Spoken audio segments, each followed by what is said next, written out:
Yo! Oh shit, hi. Alive. I'm so sorry. I give you no Immediately. warning. No, you do not need to apologize. I gave you zero warning on that. So how you Hello. doing? Am I doing? I'm okay. Hi, I'm here now. I have to Excellent. say that I'm legally obligated. Oh, is that like a catchphrase? Is that your catchphrase? Hi, I'm here now. That's my sign on. I'm here now. Ah, It okay, just okay. kind of just started, and then I stuck with it, and now I'm too stubborn to let it go. Okay, that tracks. That tracks. hmm I usually go with a hello friends. With a collab, it's always yo, just because it's the funny YouTube thing, you know. And it's even funnier when it's disjointed. But I've been thinking about just adding in like a "you smell wonderful today" sort of thing. I thought that'd just be a cute thing to say. I don't know. I'm workshopping it. Yeah. You smell wonderful today. Who's that Yeah, directed at? like a Like chat just in general. your guest chat? Yeah, Okay. yeah. I mean, well, I mean, I'm sure you smell wonderful as well, then, and don't you smell fantastic? Probably. I I doubt assume. that. I'm a goblin. You raise a valid point.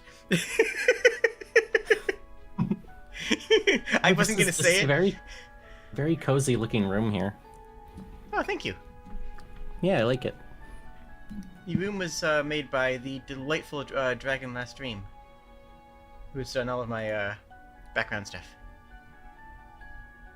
That's right. You haven't seen a lot of my this stuff for my stuff. Oh yeah, we were gonna be talking about like something. Hi, TTRPGs, right? I guess honestly, we're just kind of here to vibe. We can talk about TTRPGs if we want to, or we can just vibe. I'm cool with We'll whatever. get there. We'll Mhm. get there. We'll get there. It'll happen in time. Is the thing above my head here? Is that a shield or is that like a wall mount that's empty? So like it would be a coat of arms, but no one knows what the coat of arms was for this place. So Yeah. You should put in your own. You should just put a bunch of arms. Anyway. no, that makes sense. That makes sense. I'm into it. Mhm. Mm-hmm. Ah. So yeah, TTRPGs, eh? They're pretty cool. Yeah, they are. They are. There's a few of them out there. There are so many of them.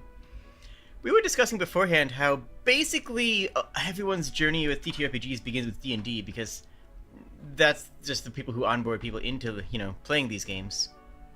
This is true. This is very true. So you Actually, I have want a me game just to go off on a ramble? Because like I can tell you about D&D. My I mean, first you D&D can feel film. free. I actually have a rant about the tabletop gaming market, but that can wait. I have opinions. Okay. Go ahead. Okay, we can get there. Um, See, my thoughts were to jump off what you just said and say how I got into TTRPG was actually the first time I tried to get into D&D was like kind of like a self-directed thing was when 3.5 was a thing. And then I could not find a single person who would play with me, even though I said I would learn how to DM. Yeah. This was in like high school, early high school, first year of high school, I think. I didn't attempt to play again until like my early 20s when my partner was really into D&D, and the first D&D game I played was a 12-hour session.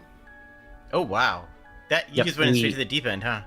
Oh, totally. We sat down and started going through the book, and I'm like, this is so fun. This is so cool. And by the end of the explanation, we're already starting to build characters, and that just goes straight into like this very improv little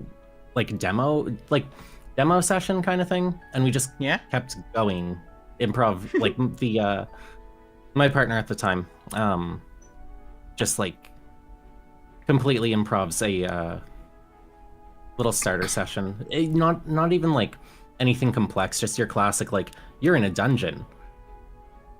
Here's the first room, there's a puzzle. Here's the next room, there's a monster. Just super basic stuff. Mhm. That's good. I mean, that's a good way to start. You can get into the ridiculous, branching narrative paths later on. Sometimes you just need a Yeah. room with a strange statue with ruby eyes in it. by the time we got to the end of it, we had completed the small dungeon and made our way back to town, surviving the wilderness, and an encounter with a bear. Ooh. Yep. Nice. Just Yeah, not like an owl bear, just like a bear. Just a bear. We tried to tame it. Just like the regular kind you see in the dumpster outside the grocer. No, like an animal. Okay, I don't know where you live, but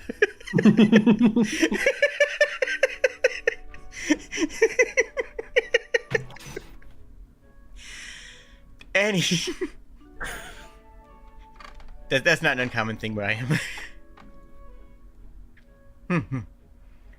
My first gaming session was actually with, I would probably still argue, one of the best systems of all times.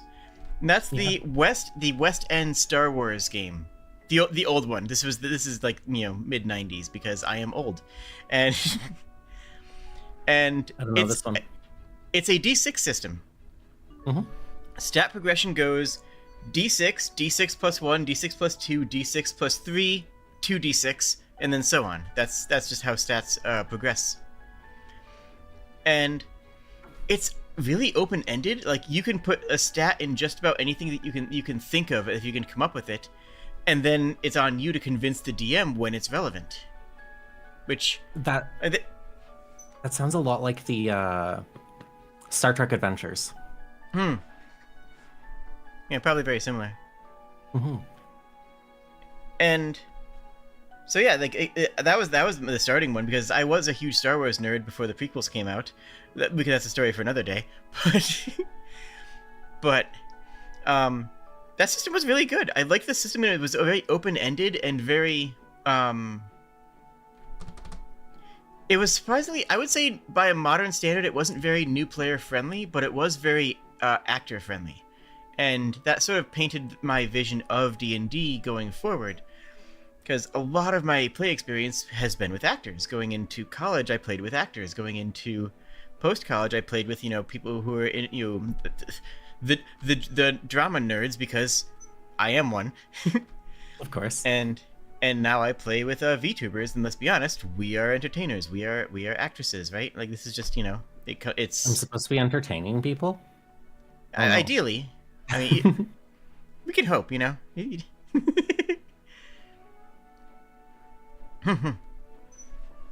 the West End Star Wars, if you ever want to look up a unique system, is one that I would recommend. It's pretty neat. I also named I played a character with a completely impronounceable name. Yeah? Pardon. So you know Asimov, I assume, yes? Yes. So Asimov wrote a bunch of papers about writing science fiction specifically. And in one of his papers, he's talking about the water cooler effect, how you want to make something that people will talk about around the water cooler, that people will, just discuss. And he makes the comment that that you need to make your character something that you can pronounce. It needs to be something that's easy to pronounce, that someone might actually have as a name. With the comment that if you name your character XLBLJNSK, no one's going to be talking about that character when they talk about your book, because they won't know how to pronounce it. So obviously my character was named Klunusk. XLBLJNSK, exactly as Amazing. And I practice pronouncing that. I'm not going to attempt it. I don't think I could. I fail at pronouncing normal words because I have my tongue split in real life. Oh yes. Actually did know. Yeah, so it's the anything that you need to pronounce on the tip of your tongue, so the THs and the S's mess me up a lot.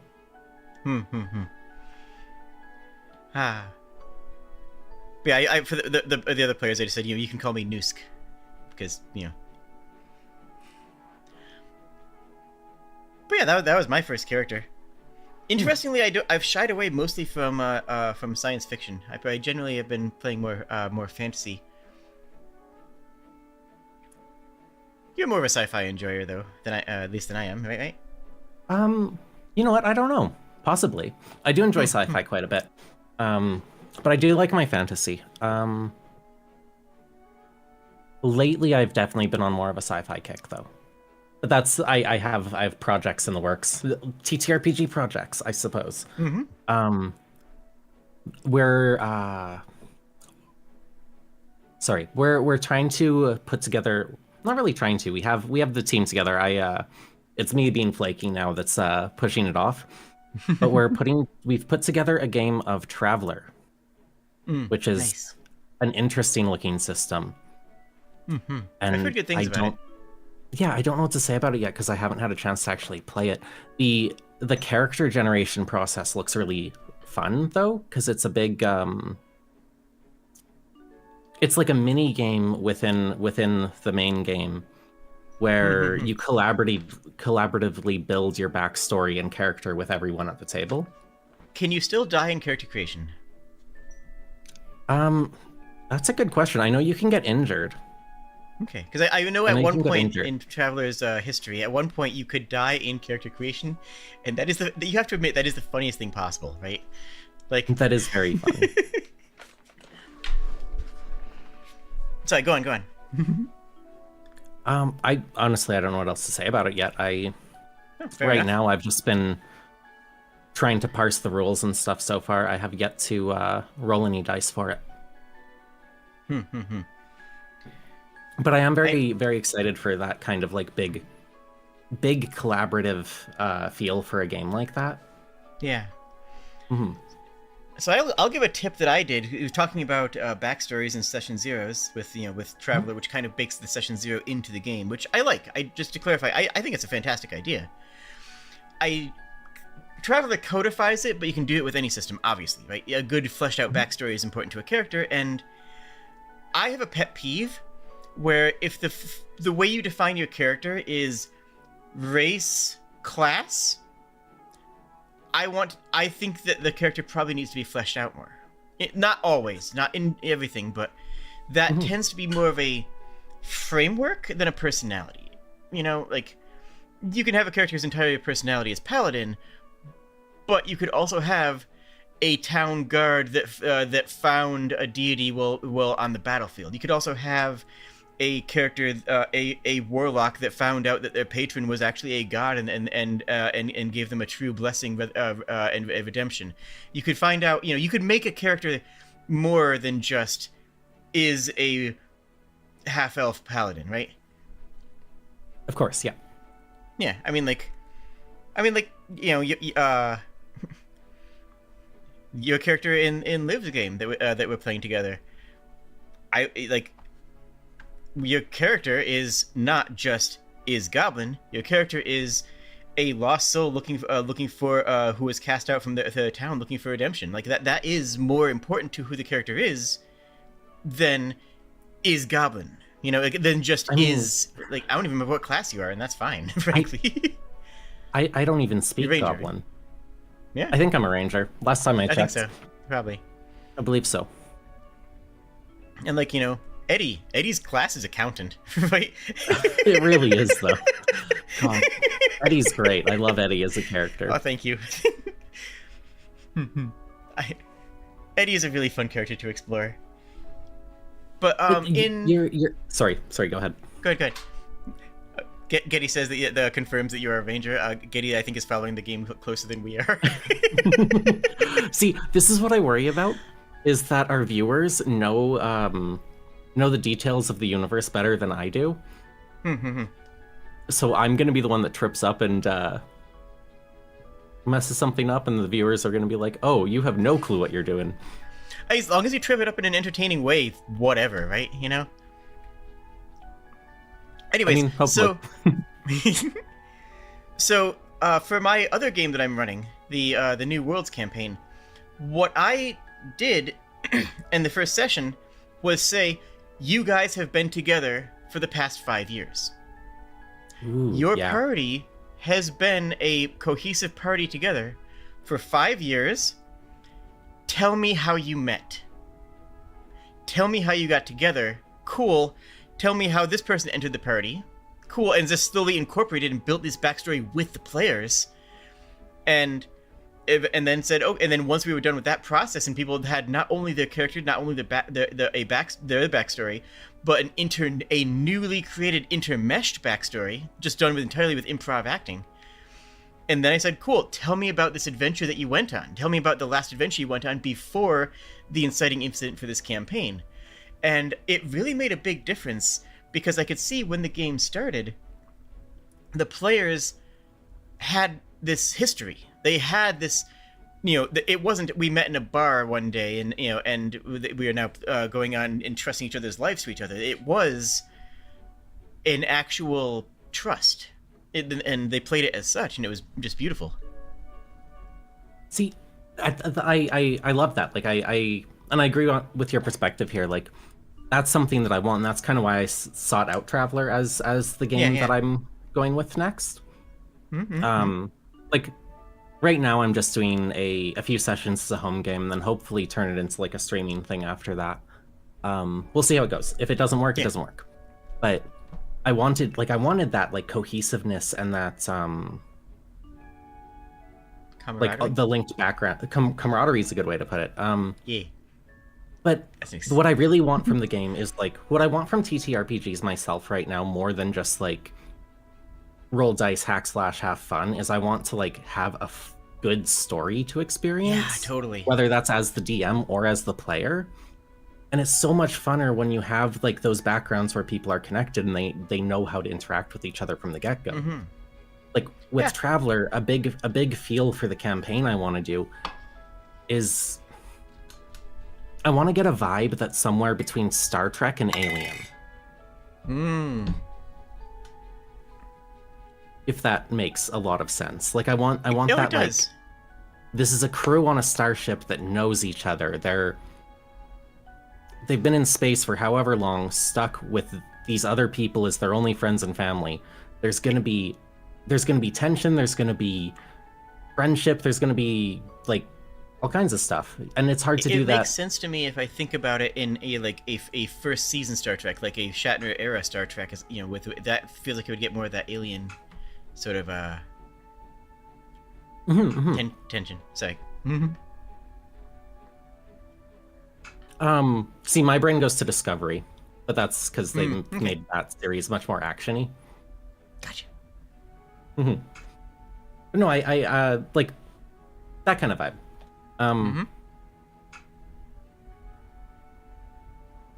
Yeah. I'm trying to link together words in my brain. Words are hard, yo. Sometimes.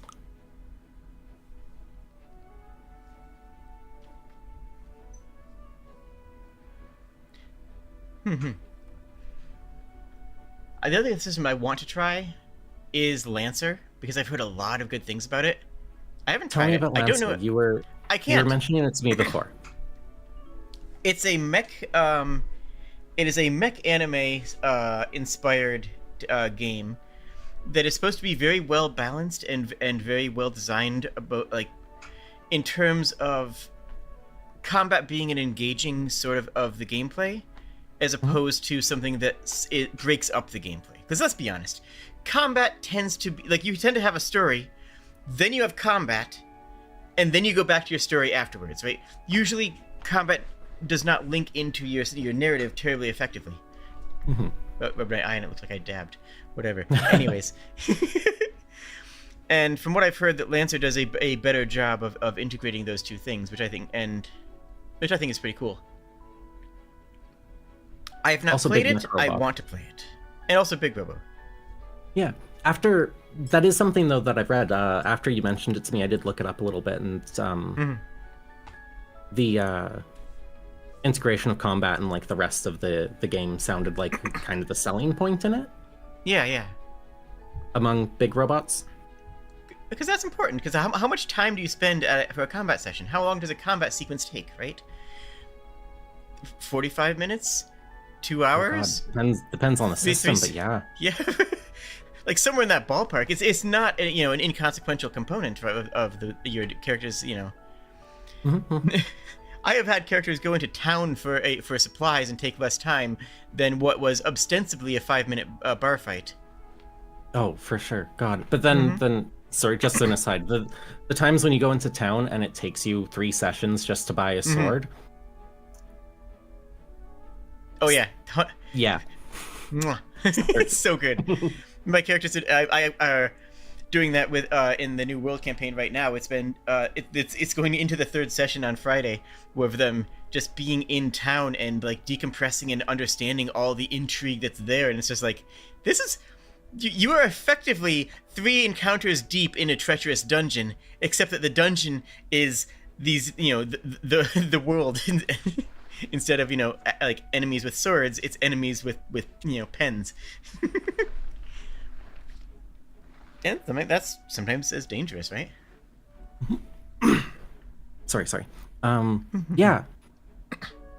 A big thing that I really want, sorry, I'm jumbling my words because I'm not thinking through my sentence before I say them. You're fine, you're wonderful, you're beautiful, don't worry.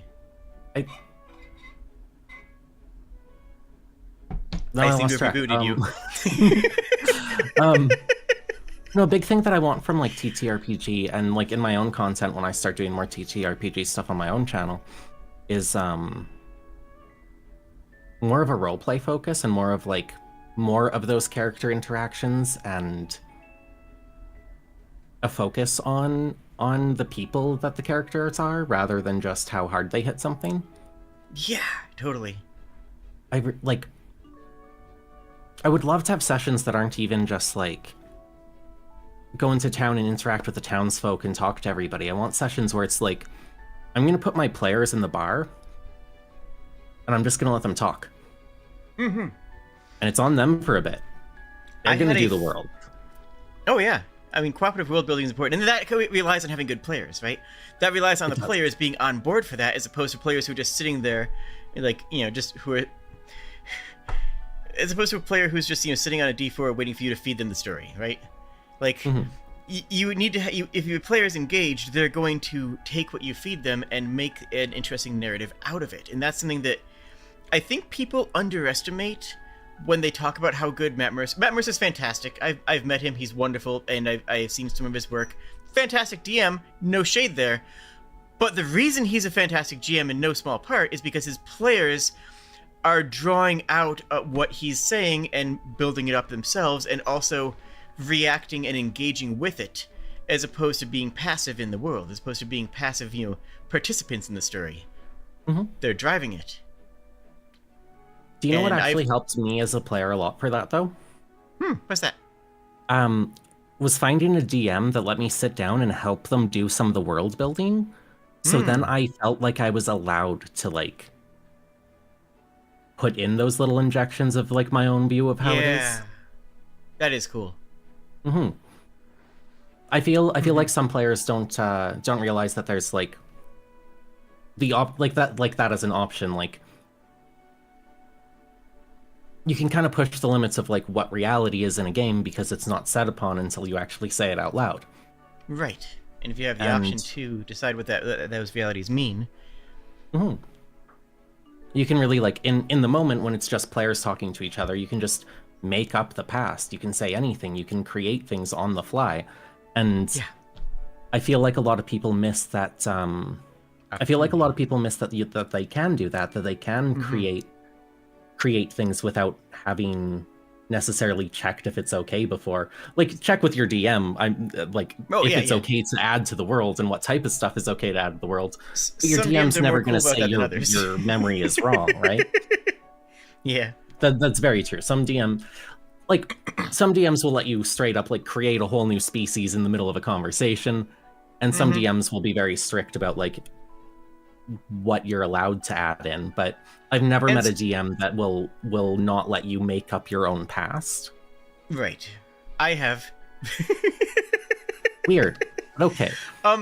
Well, okay. Insofar as I wanted to be from a mountainous region, and they said there's no mountains in this area, and I was like, okay, can there be a mountain? No. Maybe I traveled from. No. Okay, fine. Fair. This is what you like to call a red flag. True. You did say something that has definitely been reflected in my own experiences, though. Like, you need to find the players that want to do that kind of game. Totally. You need to find people who are like into that, like who well, again, something you said earlier too is you played with a bunch of actors. You played with you played with drama kids and stuff. Mm-hmm. That's kind of the vibe that I like for that. Although, Cool like, a good like as a home game, like, sometimes it is fun to just have that one player who's like just full in min-maxing there just for the game. That's, yeah, as long as everyone's on board with that. Actually, I have another horror story to say about that. Although I do want to... Though, like, every once every half hour, I do like to actually read chat for just a moment to see what's going on over there. For sure, go ahead. I am so terrible at it, but cool to hear that you've met him. I was an event organizer for one of the largest anime conventions in North America for a long time, and I met him there. It wasn't like I had a chance to sit down and play a game with him. It was just he was there as you know, a voice actor, but yeah, cool dude. Very chill, not pretentious in any way. He was just genuinely. He treated the staffers as well as he treated the other talent, and that was just refreshing to see. But anyways, where was I? Where am I? What are we doing? Where we appear to be in some type of cave dwelling. Neat! Is this a cave? What is this place? So this is the comfy cave, and actually, hold on. Do I have you? Hold on 1 second. If I push a button over here, can I get you into the other screen where I actually have all the different panels? I could. You know what? We do. Yep, perfect. There's just different music in here that's weirdly loud.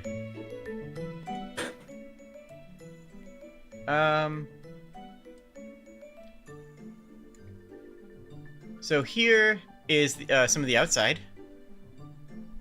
Oh, cute. I like this. Mm-hmm. Looks wet. Yeah. Beautiful Looks waterfall. very Underdark. And here's a bit of the outside. This is the entrance to the comfy cave. Oh, that's pretty. Thank you. Look, mountains. Yeah. This is cute. I like your little world. Thank you. I actually have a full spec out of it. I hit the wrong button. Don't worry about it. Oh no. Oh jeez. So the mountains do. Yeah, in this world they sure as heck do. But yeah, and where's the button? It's over there. It is. And we are in. Let me resize this because this apparently isn't actually in my OBS. Ooh, that's pretty. Okay, you have to tell me, was this commissioned artwork? Who did this again? Yeah, Dragon Last Dream. This is beautiful. I love it. Get it in the right place on my. There we are. And we are in a cave that's in here. With these being the same waterfalls as we saw as we're in the other shot. Oh yeah. It's like all cohesive and stuff. That's really cool. That's really cool. Then here's the entrance. You can with this. I've seen this one. Yes. Yeah. With that being the entrance, and over to that side. Yeah, over to that side being the where that waterfall and the the castles are. My Discord actually it hasn't been active lately, but it has an active role playing community, and like actually this place is a thing, which is so I decided to flesh it out and actually make it not just for backgrounds, but like yeah, actually make it back an existence to it. And what is your character class as a VTuber? Because let's be honest, I know you have one. Character class as a VTuber? Yes. What is like? Yeah. Do you have lore? Let me give you a question. Do you have VTuber lore? What's your VTuber lore? I mean, see, that's the thing I've been figuring out. Okay. Because There's some of the lore from my character, because I play my VTuber character as my D&D character in the game Right, that we're yeah, in yeah. together. Mm-hmm. I've been incorporating some of that lore into like the channel lore, but I Nice. haven't decided how much is going to transfer over because it's completely different worlds. Mm-hmm. So far, the only consistent lore I have is that the Goblin fuck pit is closed. It's full of lizards. I'm sorry. I'm sorry, the what? The Goblin fuck pit. It's closed now. It's full of lizards. I'm sorry. Okay. It's good that you have lore.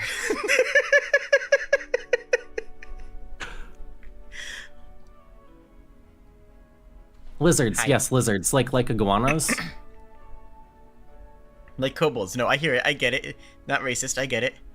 Well, at one point somebody claimed they were small dragons, and we still haven't sorted out that bit. It's confusing. It is a problem. Yeah, canonically, my class is NPC. NPC, that's pretty good. Yes. Being an NPC character, I figured it was a good gimmick. Mm-hmm. Does NPC have class levels? Well, Commoner is a class in D&D. Is it? It used to be. I hope it still is. I'm someone who's probably homebrewed it. Oh, for sure, for sure. If there's not an official somewhere, there's probably a UA at least. There has to be something on that official, just because otherwise, how would you stat out, commoners, right? How would you stat out townspeople? Well, as a monster, not as a player class. Townspeople are not monsters. That's racist. What do you mean? If it has stats, it's a monster. Or if it has a stat block, it's a monster. I apologize. Wait, that doesn't work. Items have stat blocks, technically. Shit.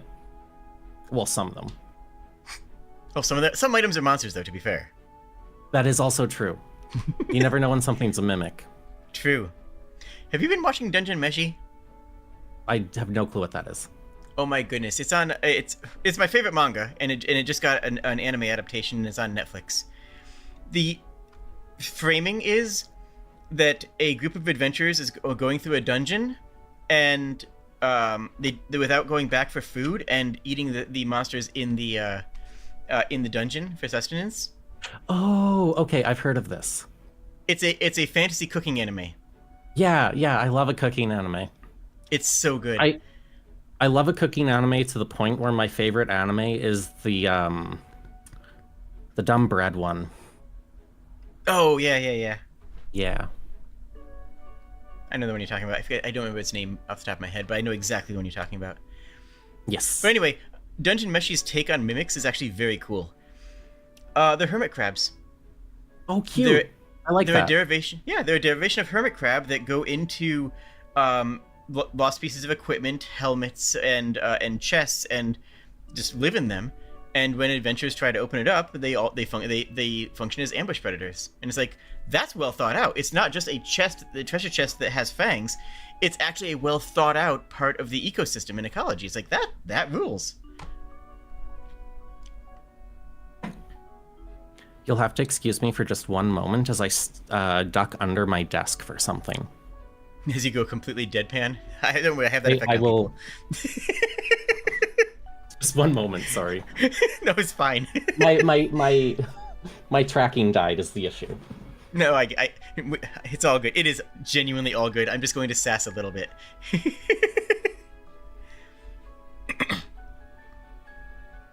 But yeah, I like that type of interesting ecology about making making the world feel right. Like if you are making a world that you want to be more fantastical, then yeah, a mimic that is just a treasure chest that eats you makes perfect sense. But if you want to have it more grounded in a more realistic world, it doesn't mean you can't use mimics. It doesn't mean you can't use ghosts. It just means that you need to recontextualize what it means to be a ghost in that world.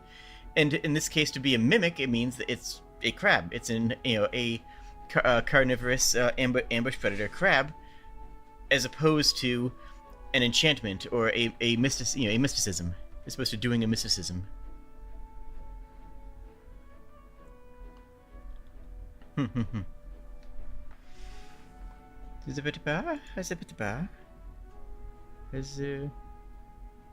All right, everything's exploding on Linen's end, so she'll be back in a few moments. In the interim, hi, how's it going?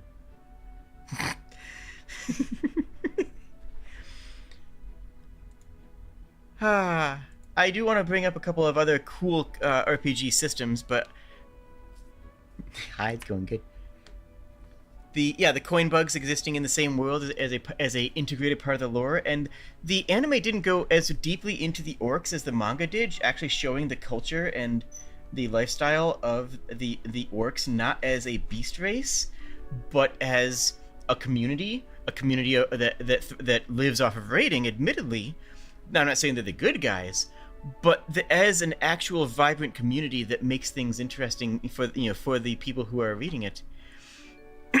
As opposed to in another world with my shopping the anime where main characters' magical ability is that they have access to their supermarket. It's another cooking anime. It's another fantasy cooking anime. I watched it before Dungeon Meshi came out because I thought it might be interesting, and they eat orcs in that, and I'm just like, that's a bit way too human adjacent. That's a bit too far on the anthro scale for me to be comfortable with with having it being eaten. Like, oh, it tastes like pork. I'm like, that's they're pigmen, but that's not it, chief.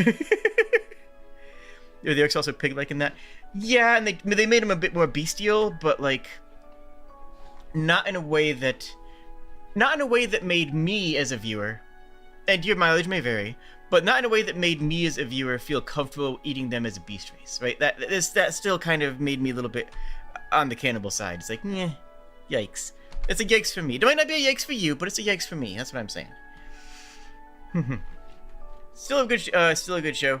Another recommend. I believe it's in another world with my online supermarket subscription or something like that. I have no idea what the English title is. None whatsoever. But we're not here to talk about anime, we're here to talk about tabletop games. So we will. I know a lot of people playing NPCs in VR chat RP groups when their PCs aren't being played in the scene. Is that also a thing in TTRPGs? So ideally, you don't want to have players at the table who are not in there. One of the oldest rules of D&D is don't split the party. And you might think that's so that, you don't want one part of the party to get ambushed. No, it's so that everyone at the table is having fun. The reason you don't split the party is so that everybody at the table is still playing the game, having fun and engaging, because if one group goes off and you have to spend, 20 minutes talking to them, the other people there are bored. And if that other group says like, okay, it's our turn, and we're going to go into town, and we're going to have a 40-minute conversation at the bar, and then get into a fight where this group isn't, then that's 2 hours of gameplay where these people are just checking their phones. So I would argue that if, and sometimes, that the narrative does require a party member not to be there, if you're bad at writing. Yeah, I said it. I'll say it again.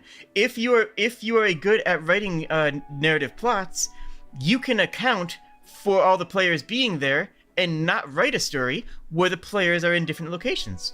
That's on you as the DM to not just have characters wallow off in non-existence for several hours of gameplay. And if a player is trying to encourage it, it's also your responsibility as the DM to quelch that, to say no, sit down.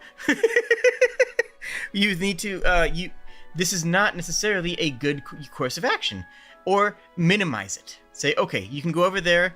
What do you do? Okay, you do that, fine, and you come back, and just make it a minimal thing. In my game recently, that's what I did. Is the two of the parties wanted to go off in different directions and talk to 2 different groups, and I just minimized it. I just tried to make that take as little time as possible for both parties until they were reconnected, and then I let the narrative flow a bit faster again. I actually introduced an NPC to speed up the narrative on one side of it so that they didn't have that dead time for certain players. Well, yeah, you'll be in the party and you'll like it. Hopefully you like it. You'll be a part of the story and you'll enjoy it. I don't think that's true. That's part of the goal of any DM is to make sure that all the players are enjoying their time in the party. That doesn't seem like that big of an ask to me. It's not always easy. I'm not saying it's easy. And I'm not saying that there's no time to ever split the party. No, I'm not saying that. I'm saying that as a general rule, the players should not try to split up. If you could, as the DM, can craft a situation where they don't. And you, the DM, should not be encouraging them to split up if you can figure out a narrative reason for them not to. Otherwise, you get this wild sideways adventure where half the players are just doing nothing. If somebody's on their phone booting up like Minesweeper or Minecraft, then you've lost their attention. And if you've lost their attention, that should be counted as a failure. You should count that as a failure against yourself as a DM. I'm not saying that you should think of yourself as a failure. I'm thinking that that is a moment where that you should think about how to improve. You know? That's my take on it. And again, this is a biased take as somebody who is in narrative games and mostly plays with actors. Anytime you hear that ting, that means I'm actually having water. This is my water bottle. That's how you know that I'm not dying. It's actually a bucket. I drink water out of a bucket. I have a large bucket with a metal straw in it. I am not kidding. That's actually true. It is a metal bucket of water that I have for stream. Because I am a... Hello. Hello and welcome. I missed you. Hello. I'm here. I'm alive. Hi. I am deathly allergic to dead air, so I just kind of talked the whole time. That's fine. I apologize. I will be completely honest. I tripped over a cable. It happens. Hello. Hi. You don't seem to exist. Wait. Yeah, I've just noticed. Maybe I can make you exist. I think you need to redo the room for the video thing. I did survive. I didn't die. You are 8-bit. Oh. Wow, okay. Oh, it's 16-bit? We're getting there. Can we hit 32? No, okay, you just needed to buffer, I think. You're good. Or good adjacent.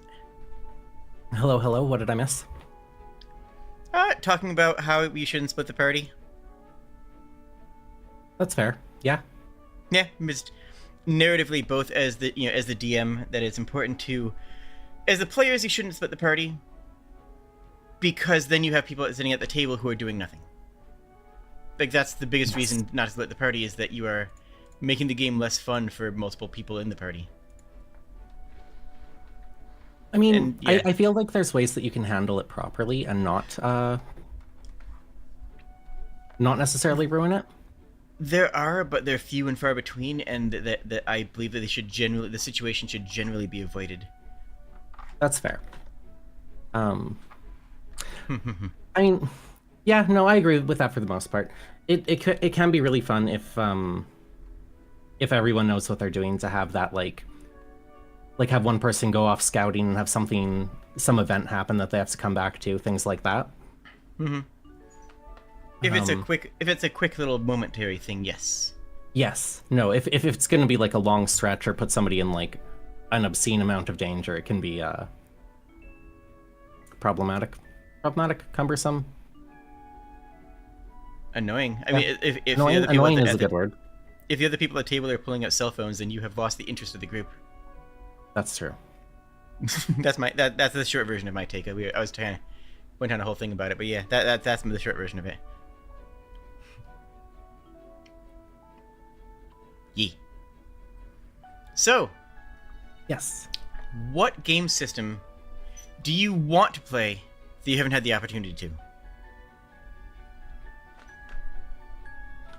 That's a good question. I mean, I was talking about Traveler earlier, but I'm Yeah. sort of already doing that. No, I didn't mention Lancer as well on my side, but I have another one that I would like to bring up. What's that? Monster Care Squad. Have you heard of Monster Care Squad? I have not. Tell me about it.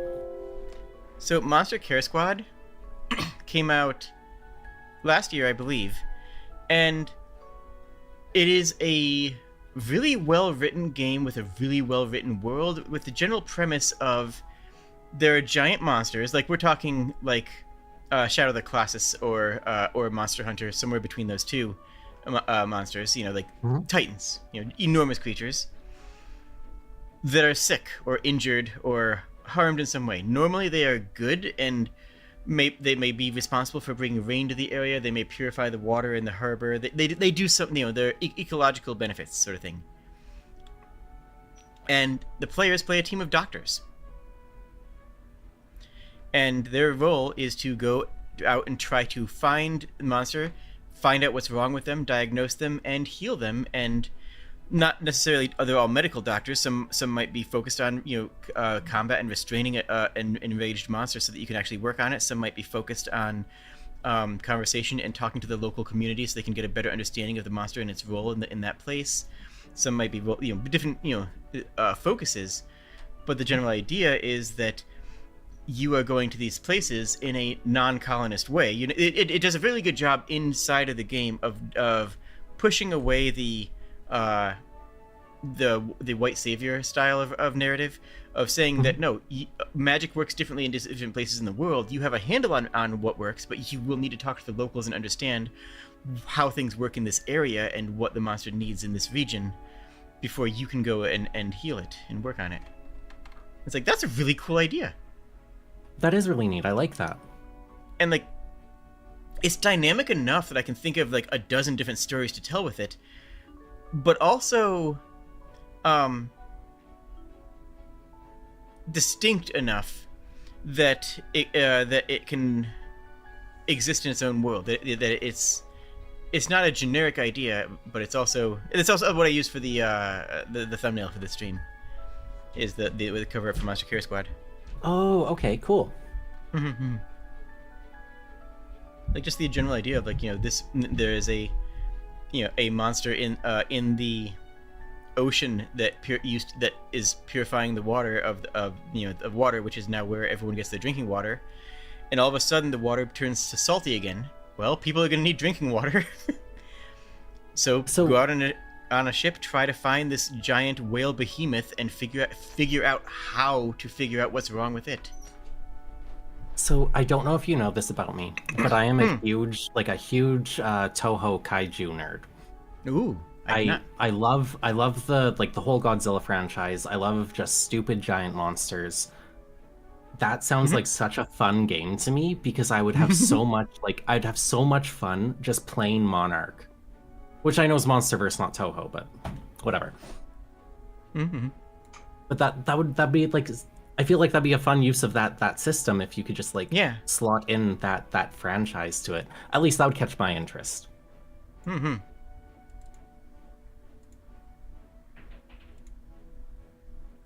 Let's see here. I also wanted to read something interesting about the world building. Whoops, me. Oh, sure. Kaiju Care Squad, yes. Yeah, basically, in a lot of ways, it is. That's the general theme of it. You make it's in a place. How can I set this up so that things do not utterly explode? Ideally, mild exploding is fine. My model is suffering today. That reboot did not do me good. Hold on.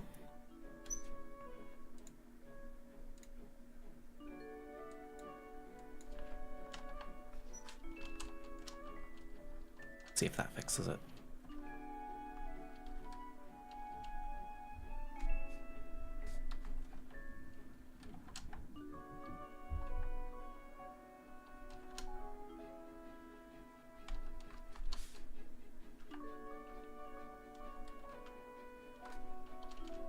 Sorry for this, I'm just...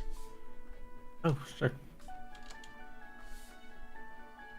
No, I do like that idea, though, of the, I like games where I can interact with my favorite franchises without necessarily having to have a dedicated game to that franchise. Liv ran a campaign for a little bit that I was in that was, it was a 5e rework that was, Star Wars themed. And I got to be a little a little, what do you call him, pit droid. I was a pit droid in that. Pardon. Nice. That is a Yeah. cool concept, being a pit droid. Yeah, I was a little, like, it was modified to be like a demolitions robot rather than like a repair droid. So that explained all the little weapons and stuff I got to carry around with me. Mm-hmm. But I like that concept of like adapting systems to fit the worlds you want to play in.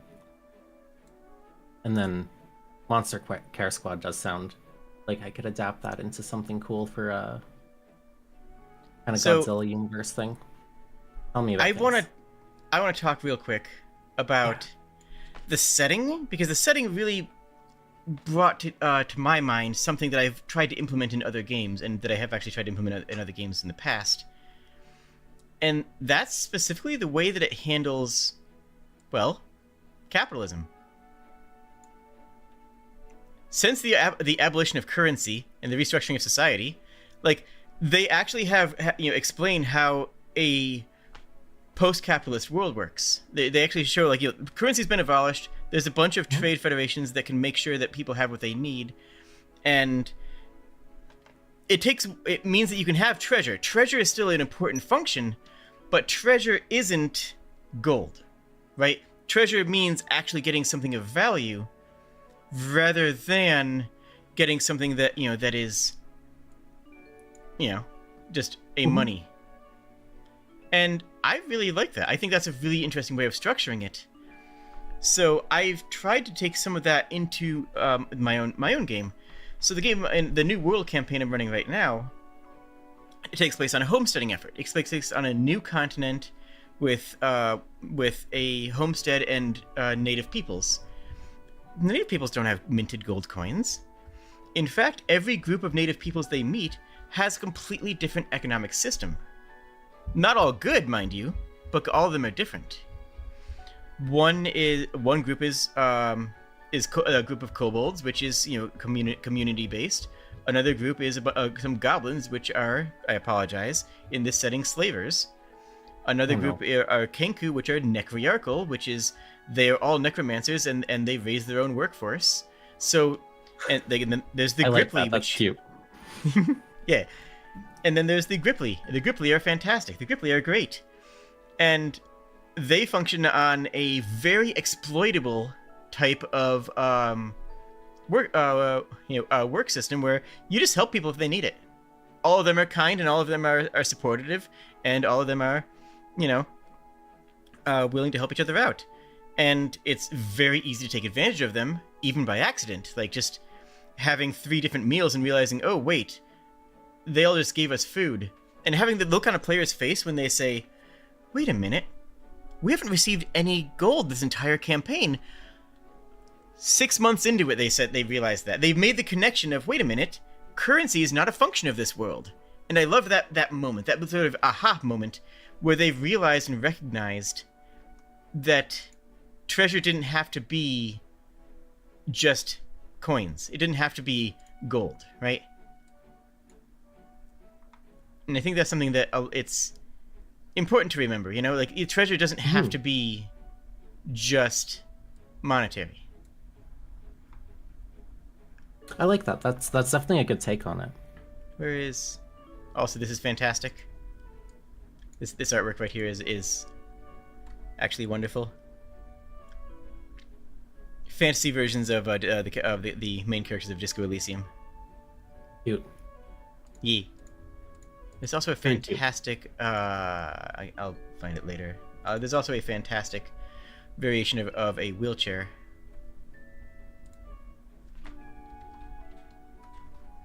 That's fantasy side. Which actually... Oh, actually, here it is right here. Sprig is actually playing a character who is disabled in that game as well. With I love that. A fantasy wheelchair, right? It's like a Baba Yaga wheelchair. Like, isn't that fantastic? Yeah, I love that. That's so cute.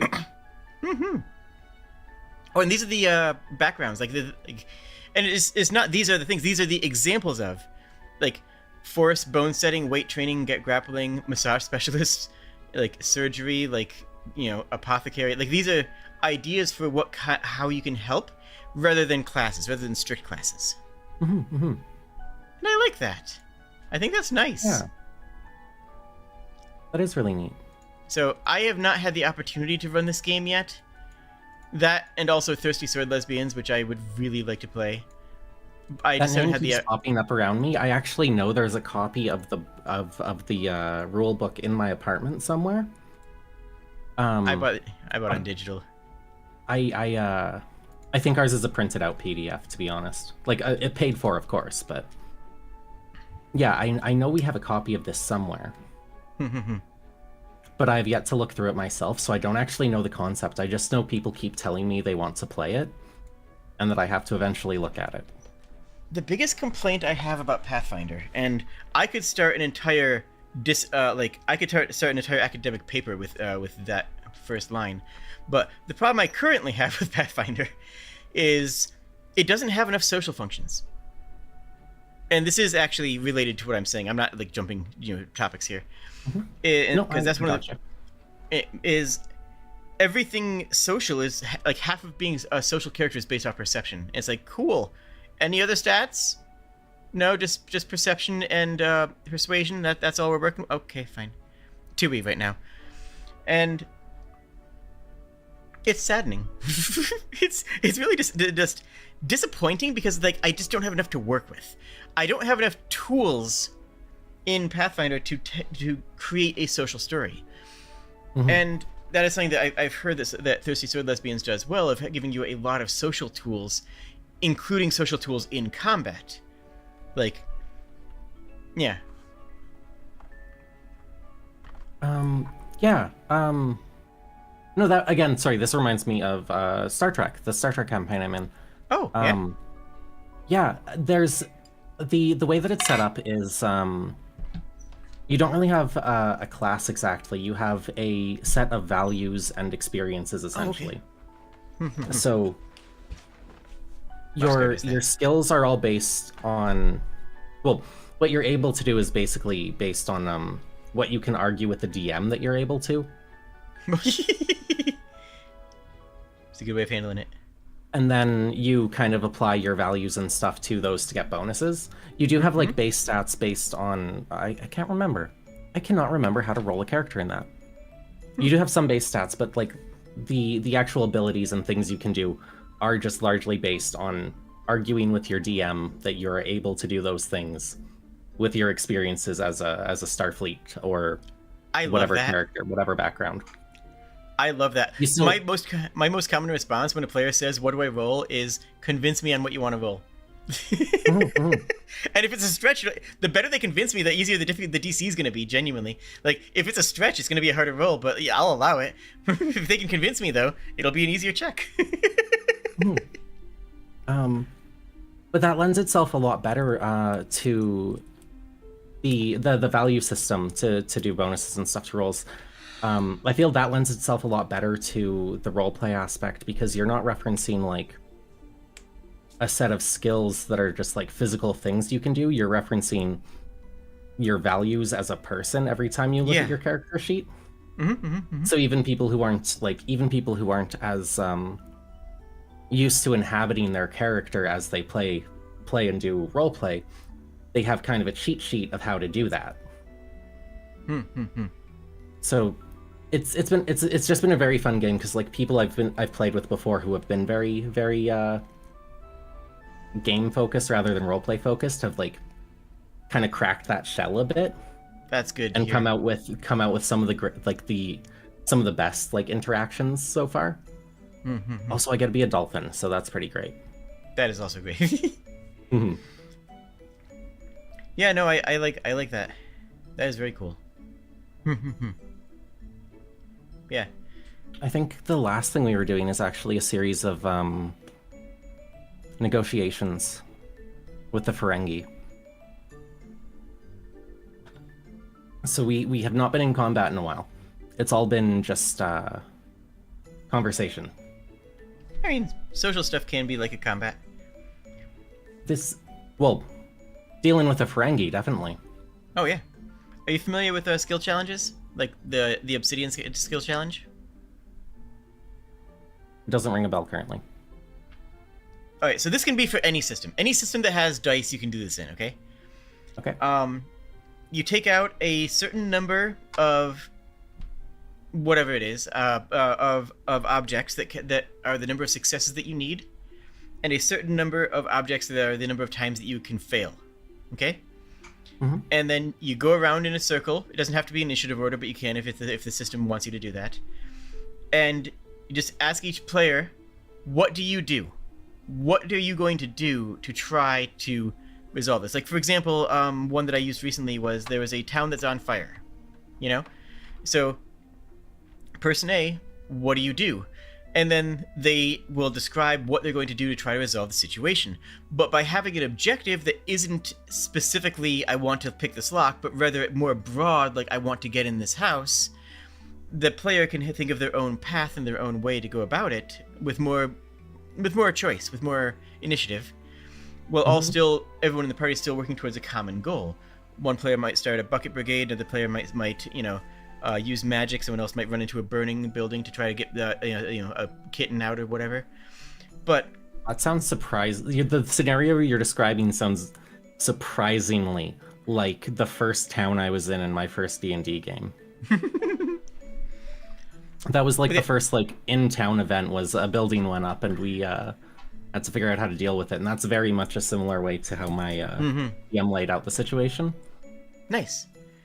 But by having the number of successes and the number of failures, you have this, you have this threat, right? You have this looming threat of how things are going to go, and yeah, generally, if a player is doing a action that is information gathering, a failure won't cost one of the failure tokens, but it can help another player or help them in a later turn. So, yeah, I look around to see if anyone's stuck in the building. Well, you can roll that, but if you fail the roll, you just don't get the information instead of you actually losing a token. And yeah, I like this as a system because it turns any situation into an encounter, right? It turns what would just be a disjointed number of rolls into a more cohesive system, saying that this entire event is represented by this. You need this many successes and this many or this many failures for this event to go, as opposed to it just being I do this roll, I do this roll, I do this roll. It makes it more of a specific sort of It makes more of a more specific sort of goal. It encapsulates it into an event. And okay. Forgive me for letting my brain stray for a second here, but I want to ask you a question. Hi, I'm Jade. How do you handle like non-combat initiative type thing? Like where do you find that that's necessary as a DM? Just thinking of D&D. Yeah. Because I use skill challenges more often than I use combat, because just the way I GM that tends to come up more. What I do, and I also do this for combat actually, is I say that anybody can start the encounter with what I call a discovery roll. A discovery roll being any roll that does not do something but learns you something. So if you put rolling, nature to see what, to learn something about what, griffins are, or arcana to see if there's any magic nearby, that's a discovery roll. If you're rolling arcana to affect a magical field, that is not a discovery check. So you can use, it's only when it is just for information gathering, okay? And then whatever they roll is also their functional initiative for this encounter situation. Oh, interesting. Okay. So if they're rolling Arcana to try to sense any magical influence around the fire, then if they roll a 26, I just note 26 as their initiative for this event. And then I also do that for encounters. I am fine with ignoring the initiative rules for encounters because, frankly, that only matters for the first turn, right? Initiative only matters for the first turn. So as long as it doesn't break the system, and it probably does break some systems, like it should shatter Shadowrun, but if your system allows for it, you can make your initiative into part of what the players are rolling for anyways, which is to learn about the situation, size up an opponent or whatever. Yeah. Like athletics check to see to gauge the strength of an opponent. Done. Easy. Now the strength player doesn't have to feel like they don't have anything to roll, you know? Which is a problem sometimes, having... I'm gonna be honest. I'm the DM that just doesn't know when to start initiative for like even for combat. I'm like, I'm the DM that's like, oh, you do all these things. Okay, well, you killed that person and we didn't even get to combat. So I probably should have stepped in somewhere. Maybe. But that's something that I need to learn as a DM. I think that's where I like the roleplay part a little too much compared to combat, is I like to see where everything pans out before going to initiative. Yeah, see if you need it. Because going to initiative feels like you're committing to a half-an-hour battle minimum, right? Right. Really yeah. And maybe this is a sign that D&D isn't the right system for me to be DMing. I've considered that as a possibility. I did that as a TikTok recently. I guess it was not that recently. Like, I just made a TikTok about how D&D is a system that can do anything, but it's almost always not the right system for a specific campaign. It's a good general system for anything, but it's never what you specifically want. It's never the best system. It's always a good system, it's never the best system. That's my take. I would agree with that. I would agree with that. I think a big reason why I keep going back to D&D to start games is that I can almost guarantee that I'll get players. And watchers. Let's be honest, we're VTubers. Yeah. Fair, very true. If I pull out like what is it? Everyone is John, like no one's gonna find that, right? There's gonna be like 2 viewers who have heard of what that is. But I would watch that. I would watch that immediately. Well, that's because you're amazing. Like, see, I like one-page TTRPGs. I like little weird bullshit party TTRPGs. Wait, so you actually know that what I'm talking about? Oh my goodness. Yeah, totally. I was sitting at a party one time, and our choice was between that and Crash Pandas, and more people were interested in Crash Pandas, so we played Crash Pandas. Valid. Yeah, eventually I actually developed my own little one-page TTRPG called 3 Goblins in a Trench Coat. Yeah. The premise of which is the players are 3 goblins who must wear a trench coat to achieve their goal, which usually is go get beer for their party. Lyndon, this is Kobold appropriation, and I will not stand for it.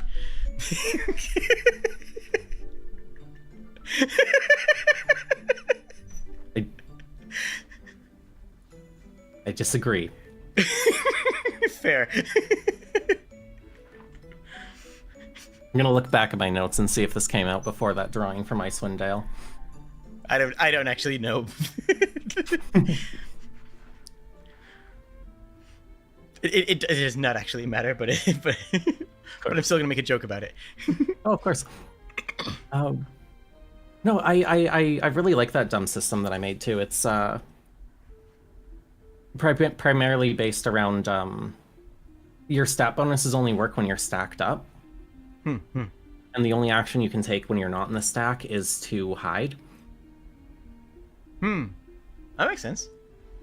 Yeah, so it leads to a lot of cooperative roleplay.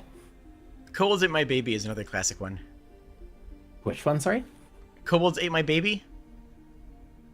I've heard this name, but I don't know what it is.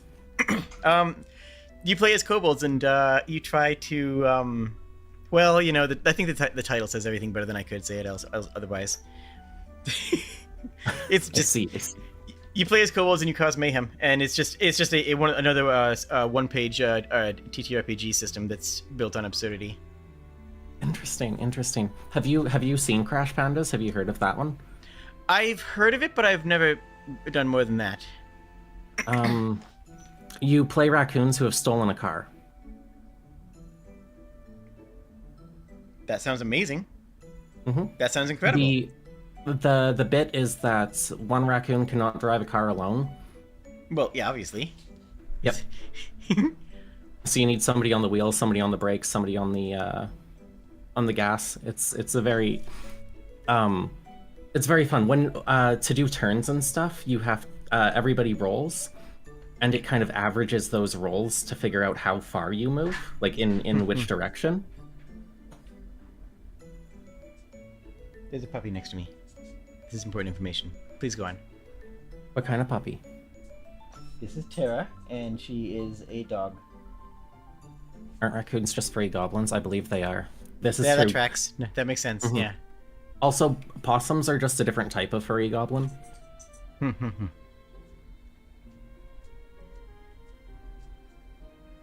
If I wasn't a goblin, I'd be a possum. And But that's irrelevant to anything. And the lizards that steal your French fries are kobolds. I'd believe it.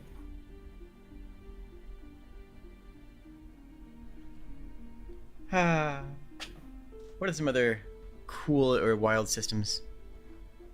What are wild systems?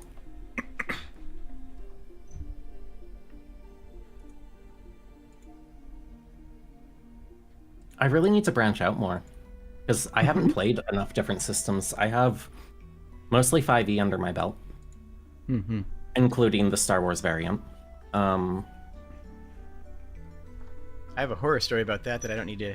I don't know if I should share it right now, though. But I have a horror story about that game.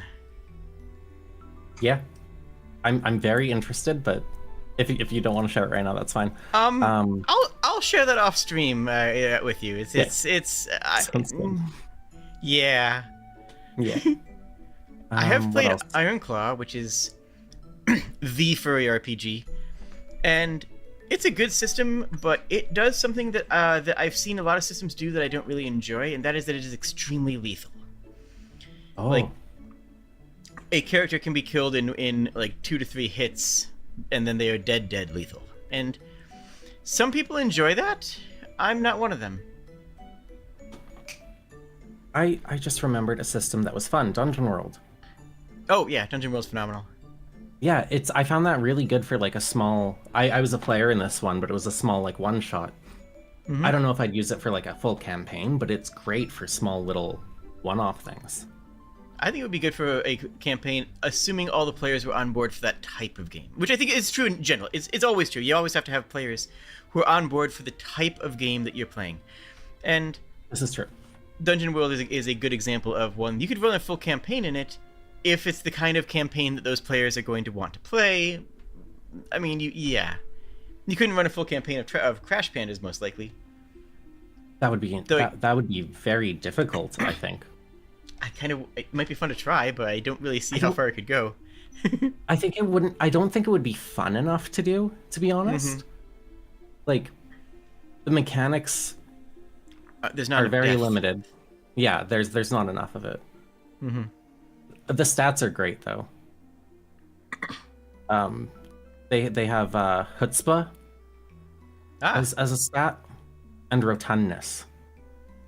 That's amazing. Also, it's good to hear Rotundity? we're going full Kingdom of Loathing in here. Then I approve.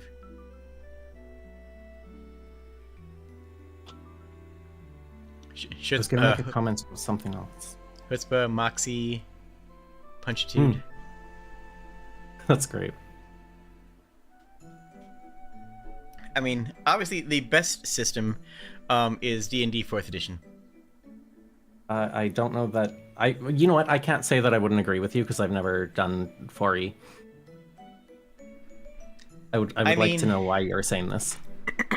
I will die on this hill just because. Look, 4th edition is a really good system, and the reason that a lot of people don't like it is because people told them not to like it. Yeah, my chat's going, "Welp, here we go again." Yeah, no, fair enough. But you knew it was inevitable, right? You can't have a TTRPG talk to you without me bringing it up.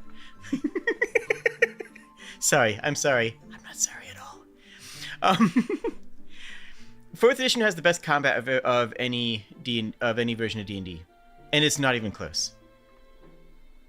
The combat is board gamey and fun, and all the classes are well balanced, and that's where a lot of people fell off from the concept of it, because everybody has powers, everybody has unique things they can do, because fourth edition is very cinematic. It's very Power Rangers, right?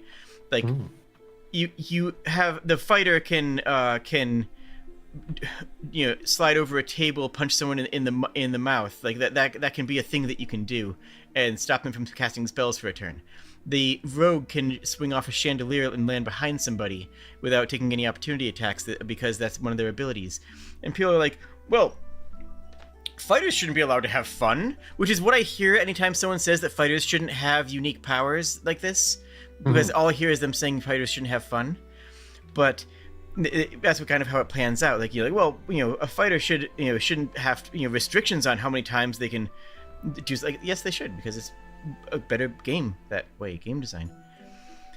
And because the classes have the same power level as the mages and the same sort of thing, a lot of people bounced off of it without giving it a fair shake, right? But the combat feels the most fun of any TTRPG combat because it feels board gamey. But the thing is, when it first came out, there was a lot of slander against it, and I mean that's the reason Pathfinder exists, is literally as backlash against 4th edition coming out. And I can talk about game design for a 24-hour stream and then have more to talk about the next day. I've done that in the past. But the game design of D&D in general has a lot of what we call in game design in the game development industry golden calves. There's a lot of things that should be destroyed that you can't destroy because of how long they've been a part of the system, right? Say spell slots. Spell slots are a fantastic example of that. Like, yeah. I think another good example of golden calves is Pokemon. Like how there are things that in Pokemon that if you remove it, there are people who will say it's no longer a Pokemon game. Okay. Tell me about this. I have not heard that argument, but I'm not a huge Pokemon person, so. No, fair enough. Well, I'll stick with the TTRPG side. Okay. But but like, if you had a system that didn't use dice, people would say it couldn't be D&D. And I think that there is almost some validity to that, except that there's not actually. If it's going to be the best thing for the system, then that's going to be the best thing for the system, right? If it's going to be the best thing, the most entertaining thing for the players, then sure. But people will complain, oh, well, it doesn't feel like D&D. And it's like, why not? Right? If you abolish spell slots, if you gave martial classes unique abilities, if you gave the ranger with no spells but enough specialty shots, like being able to shoot somebody's clothing to the ground, or shoot their leg, not as a called shot but as a once per combat ability. Well, Rangers can't do that. Rangers have spellcasting as a secondary thing. All they do is shoot bows. Well, no, Ranger can do more than that if you let the system do it. But people will complain because it doesn't quote unquote feel like D&D anymore. That's. And then 4th edition just killed one too many of those quote unquote doesn't feel like D&Ds for people, despite being on paper a much better designed game. I do wonder if we're going to see a little bit of that with the, whatever they're calling 6th edition currently. I think it's 1. Are they calling it? I don't know. I keep my brain always goes back to D&D Next, but I know that's what 5th edition was called before. But whatever the newest not edition that they're claiming is not a new edition is. I think it was 1 D&D. I think I could be wrong though. Yeah, that does sound right. I wonder if we're going to see a bit of that. Like, I know there's also other reasons people have been dropping off from 1D&D for, companies being companies, essentially. Oh, yeah. A lot of people slipped off because of the, catastrophe that was, but the catastrophe that was the licensing agreement change. Yep. Yeah. And for good reason. Completely valid. Absolutely.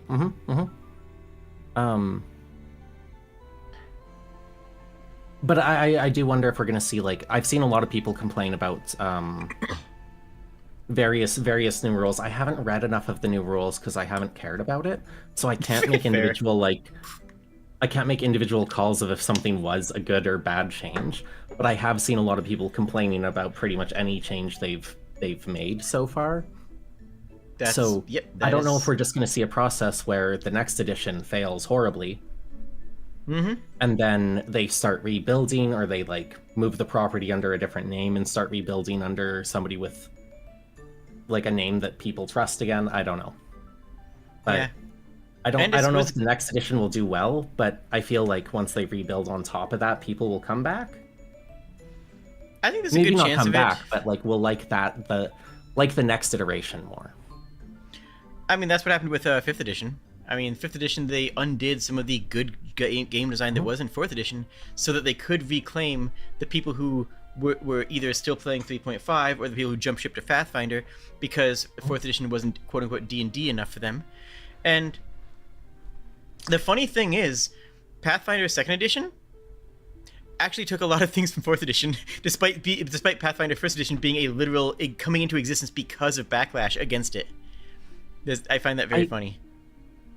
I also wonder how much the lack of resources for 3.5 would have been a factor into people moving to 5e after skipping 4th edition. Yeah. And that was one of the strikes against 4th edition, was people were trying to compare an edition that had, like, what, 150 books at the time, if you include the actual published homebrew stuff, not homebrew, but the actual published third-party stuff, to play a system that had 2 books out, that had 3 books out, that had, you know, a player's handbook and a DM guide out, right? Which and is then something you have see this... Sorry, go ahead. I was just gonna say that's something that you see in PC gaming as well. You know, like, you know, how do you convince somebody to not play World of Warcraft? Well, the next MMO that kills it is not going to be one that's trying to compete against something that has 15 years worth of expansions. It's going to, you know, like, you can't compete against that as a new release. It just can't. You're not going to be a WoW killer, if you will. Likewise, you know, any new system is not going to dethrone D&D until it has enough content to justify itself as a system. And I think I kind of attribute like a little bit of that like to that gap with between 3rd edition and 4th, just because like when I got into 5th edition, I did have that like a little bit of like, hey, maybe I should try 3.5 because that's where my first interest was. But by the time I got into D&D, 5th edition was what was in print as well. Yeah. So. And at that point, 3.5 is 2 editions ago. Those books are getting a little pricey. Yeah. Yar. I do worry about the digitalization of everything going forward, though. Oh yeah, you heard about Funimation, right? Oh yeah, totally. I owned some stuff through them. Owned, air quotes. Past tense, eh? Yep. To quote One Piece, truly we are entering a great pirate era. Funny. This is not legal advice. Wait. This is legal advice. I will be your lawyer. Hire me.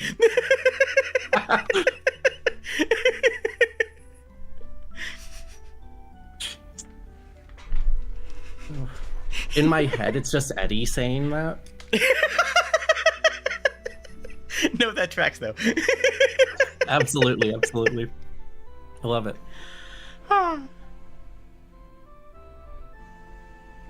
But yeah. For anyone who doesn't know, Funimation was bought out by Crunchyroll, which, if you've been in the anime industry as long as I have, yikes is the thing. And sorry, for legal reasons, this is a joke. For illegal reasons, it is not.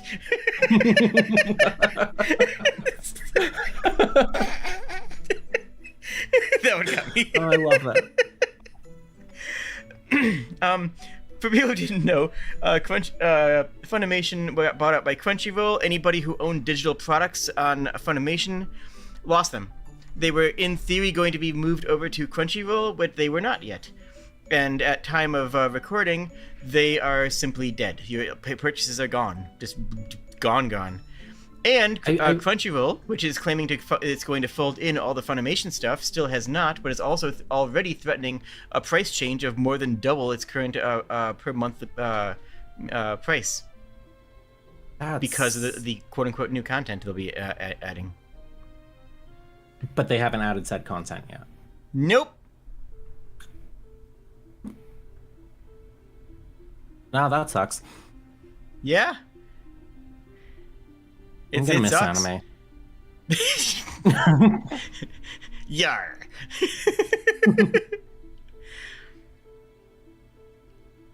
I mean, I come all the way back from the fan sub era of anime, so you know. Oh boy. So my perspective is a wee bit different. Like, I have no shame in that. I'm trying to think of the last thing I watched in fan subs, and then I realized it wasn't even that long ago. That's.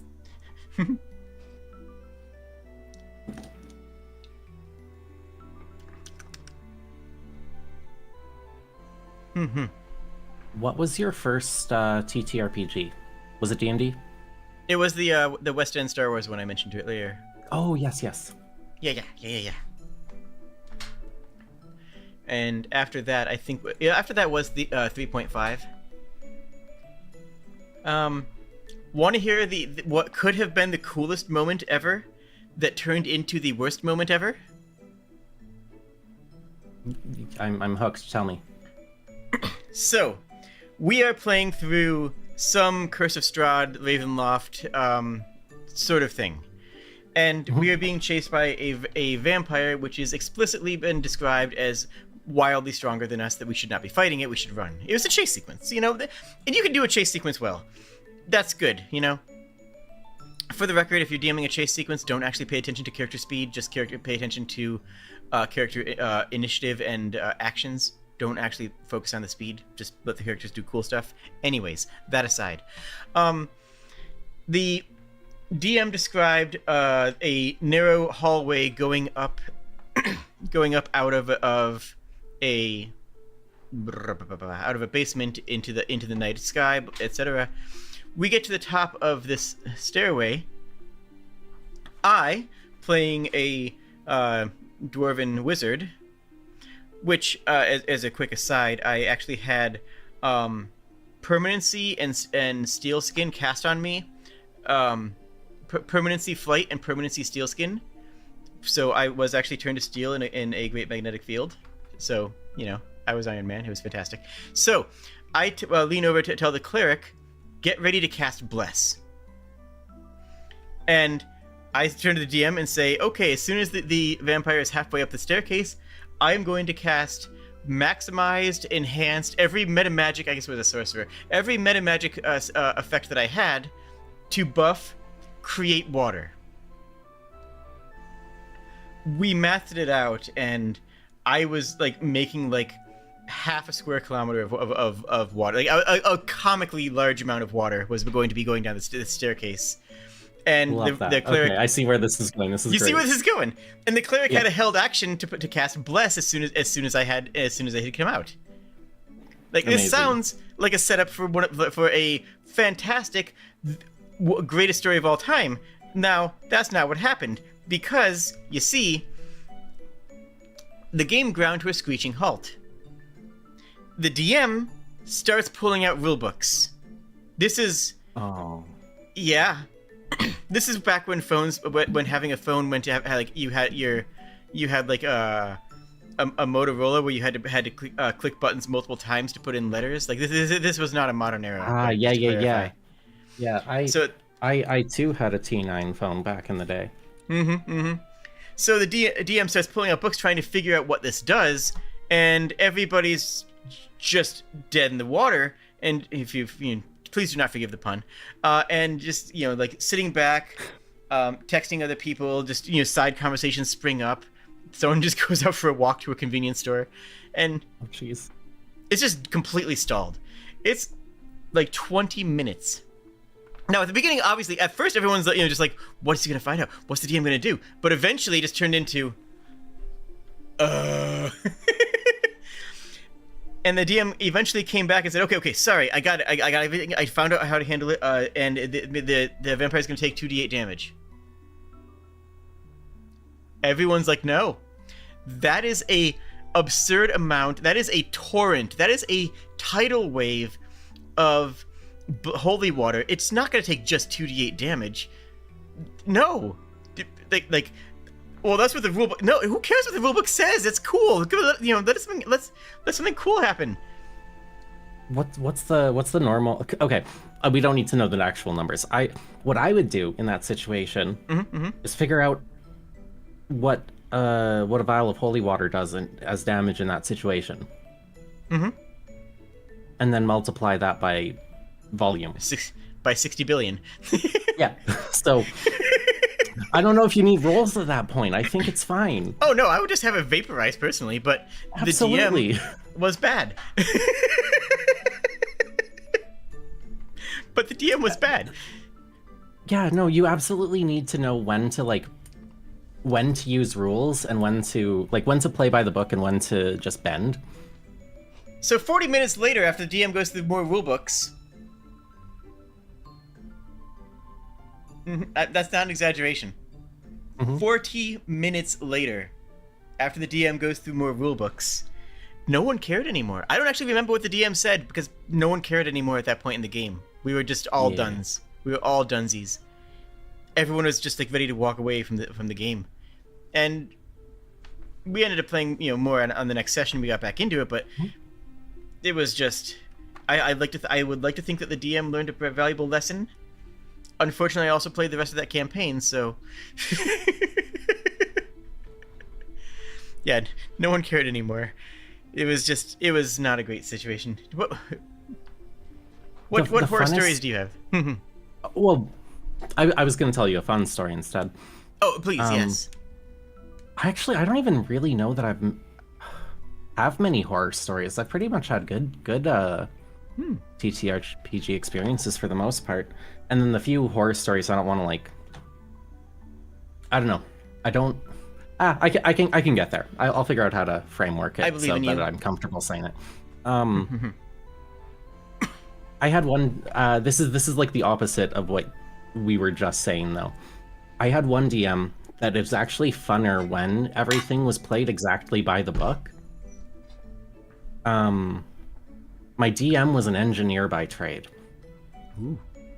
So every single thing was mathed out to like how it would be in our reality.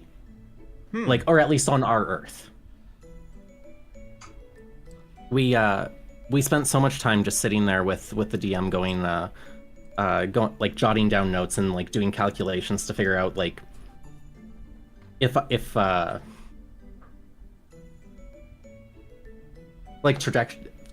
trajectories and stuff for shots. I'm trying to think of a good example why this was a fun thing. In the moment, it was very enjoyable. I'm sorry, it was slow. I will be honest, it was a slow game. Sorry, just the way you phrased that was extremely funny. No, I know. But it felt very not necessarily gritty, but very realistic in everything that we were doing. We had to we had to plan out everything. Verisimilitudinous. Pardon? Verisimilitude? No? Okay. Give me a definition of word. Okay. I'm not afraid to admit when I'm stupid. It's all good. It's a game design term. Verisimilitude is the definition is as a reflection of its reality.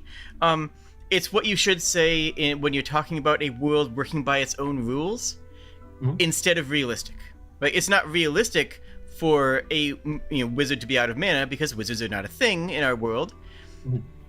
Whereas it in the context of that world, it was realistic for what that world means. So when the when the turf books have someone casting magic without a wand, it breaks the verisimilitude of that world. Internal consistency is actually a really good way of phrasing it. Internal consistency, yes. Yeah, internal consistency. Mhm. So having that I sort guess, of internal consistency was yeah, I guess that's that is kind of what made it fun. Is there's we had a very rigid framework to reference for what was possible and what was going to work. So when yeah, we yeah. when we did have a plan and we knew what we were doing, as long as the dice agreed, it was perfect. Everything would go perfect. Mm-hmm. I love it when a plan comes together. And it made it feel very I'm trying to think of a good reference.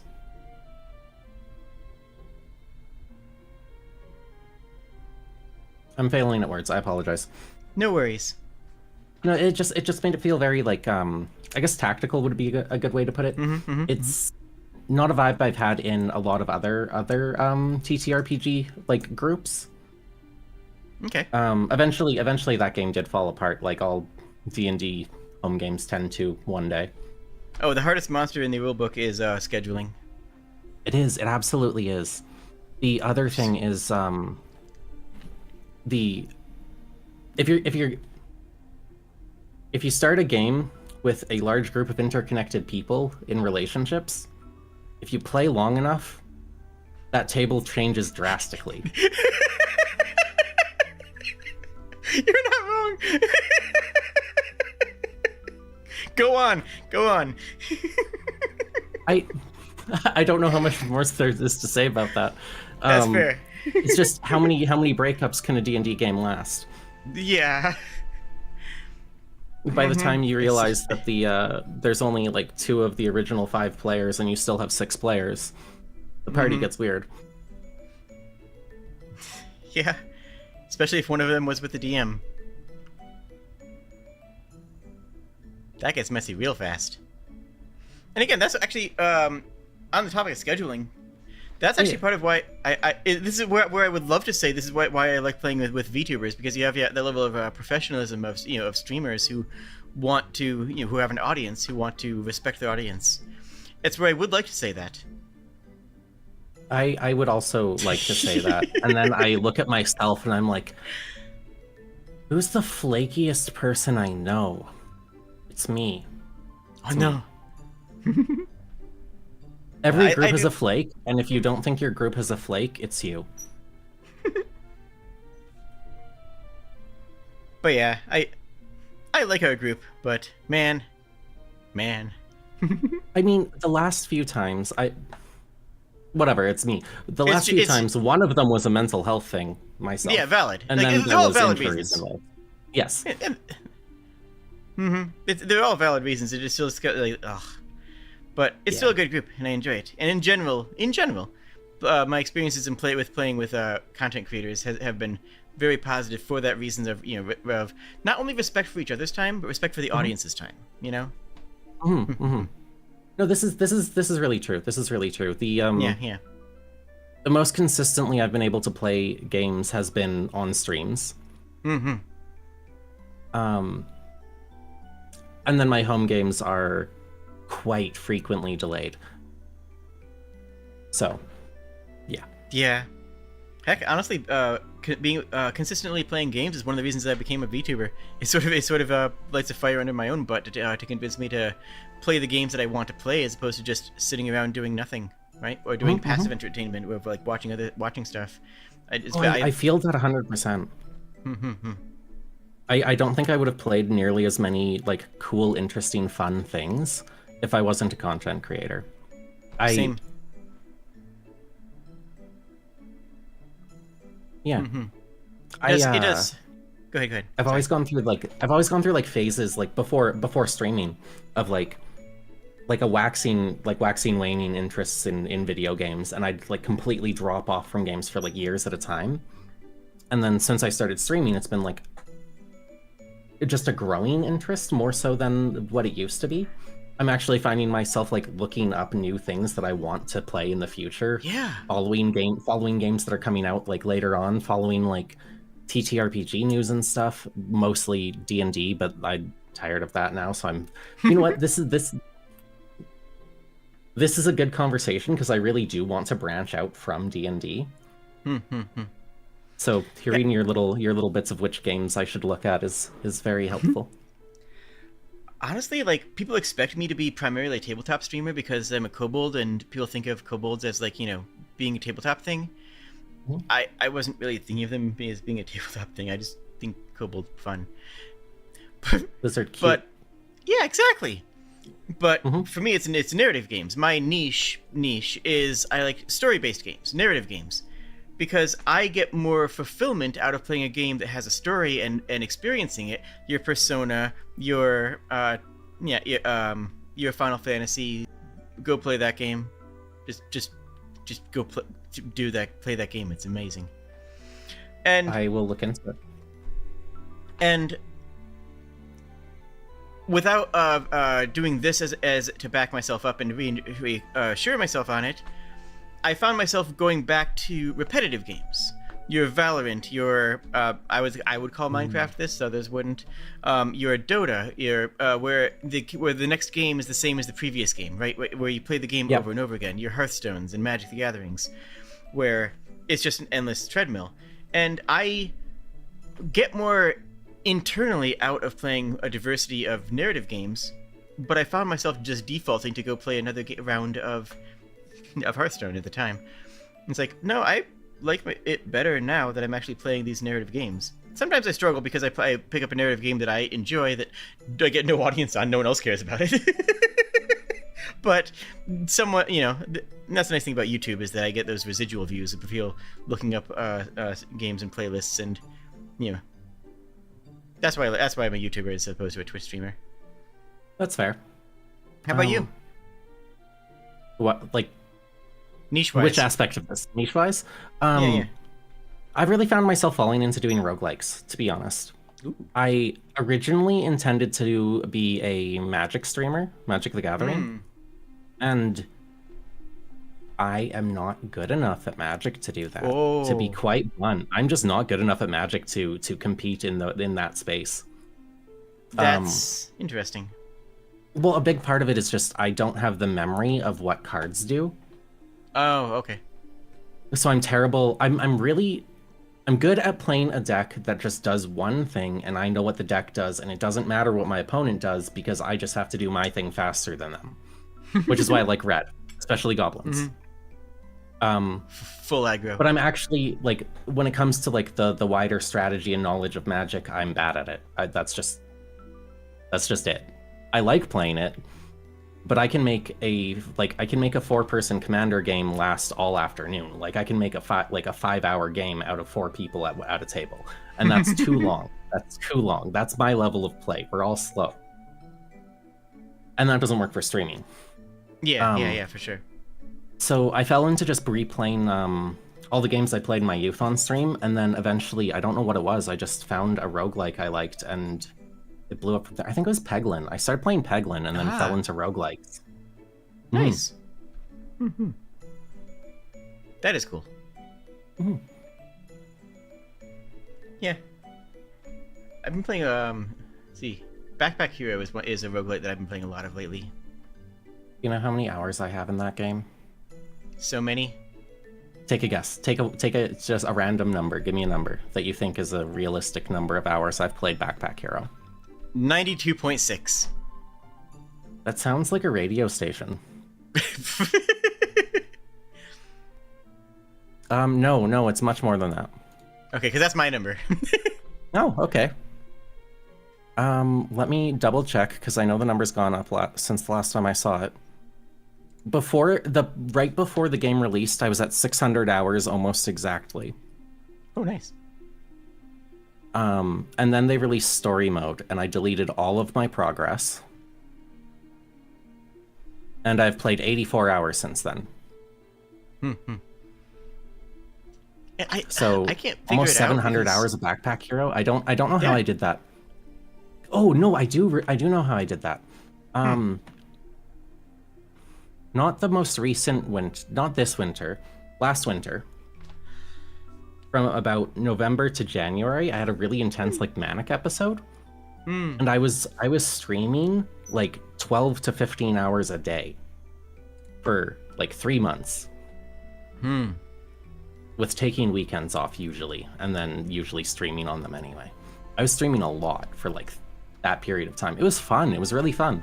I met a lot of cool people, and I kind of built a good audience at that point for roguelikes. Yay. And then some of my favorite people have stuck with me and still watch on my much reduced stream schedule now.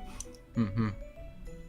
But that's, yeah, all of the time. I have to add that too. That's 684 hours of Backpack Hero.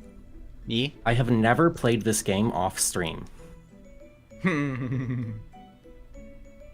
So that was entirely, yeah. I've streamed almost 700 hours of this game. I don't know why. It's just the there's something about it that scratches the right spot of my brain.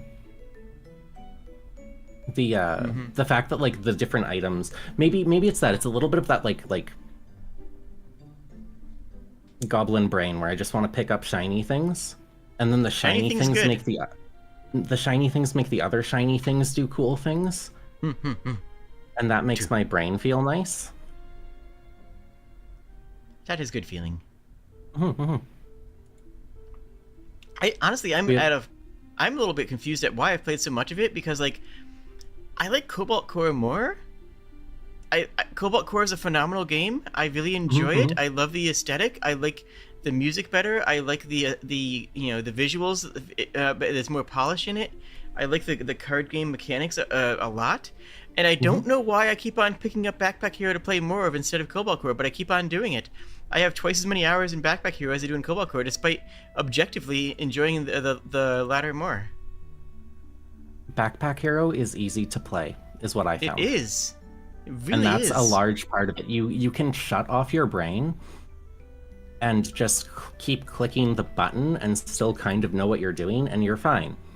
You can stop paying attention for a second and make mistakes, and then usually you're still okay unless you really mess up. But it's easy to, like, not even necessarily easy to play. It's comfortable to play.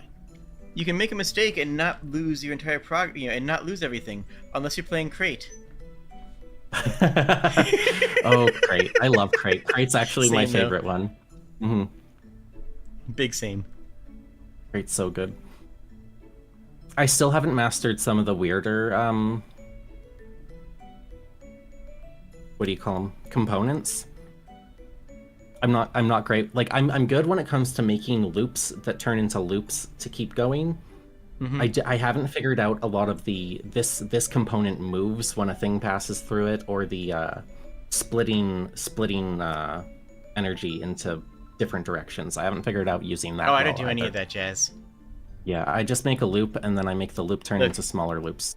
The line goes down here and makes funny noises when it hits the things. That's how I play Crate. That works. We have strayed from TTRPGs. Heavily. We are in a whole different land now. It happened. Yep. What is the most obscure TTRPG that you've ever played? How's that for a question? That'll get us back on track, maybe, possibly, maybe. I do think it's Star Trek Adventures. Nobody plays Star Trek Adventures. Okay. It's, quite frankly, I really enjoy playing it, but I don't think it's a good system. That sounds contradictory, but like, my DM has made it into a very fun experience as far as the story and interacting with my friends and having the collective experiences. But I don't feel that the system's the best. I'm trying to think of how to put that into words, though. What specifically about it is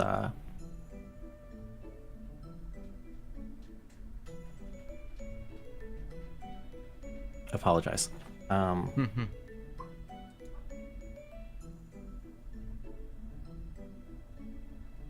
I digress. Yes, that is probably the more obscure one that I've played. I don't know. I haven't played a ton of different systems, to be quite honest. I'm trying to figure out what mine would be in this case. Probably the...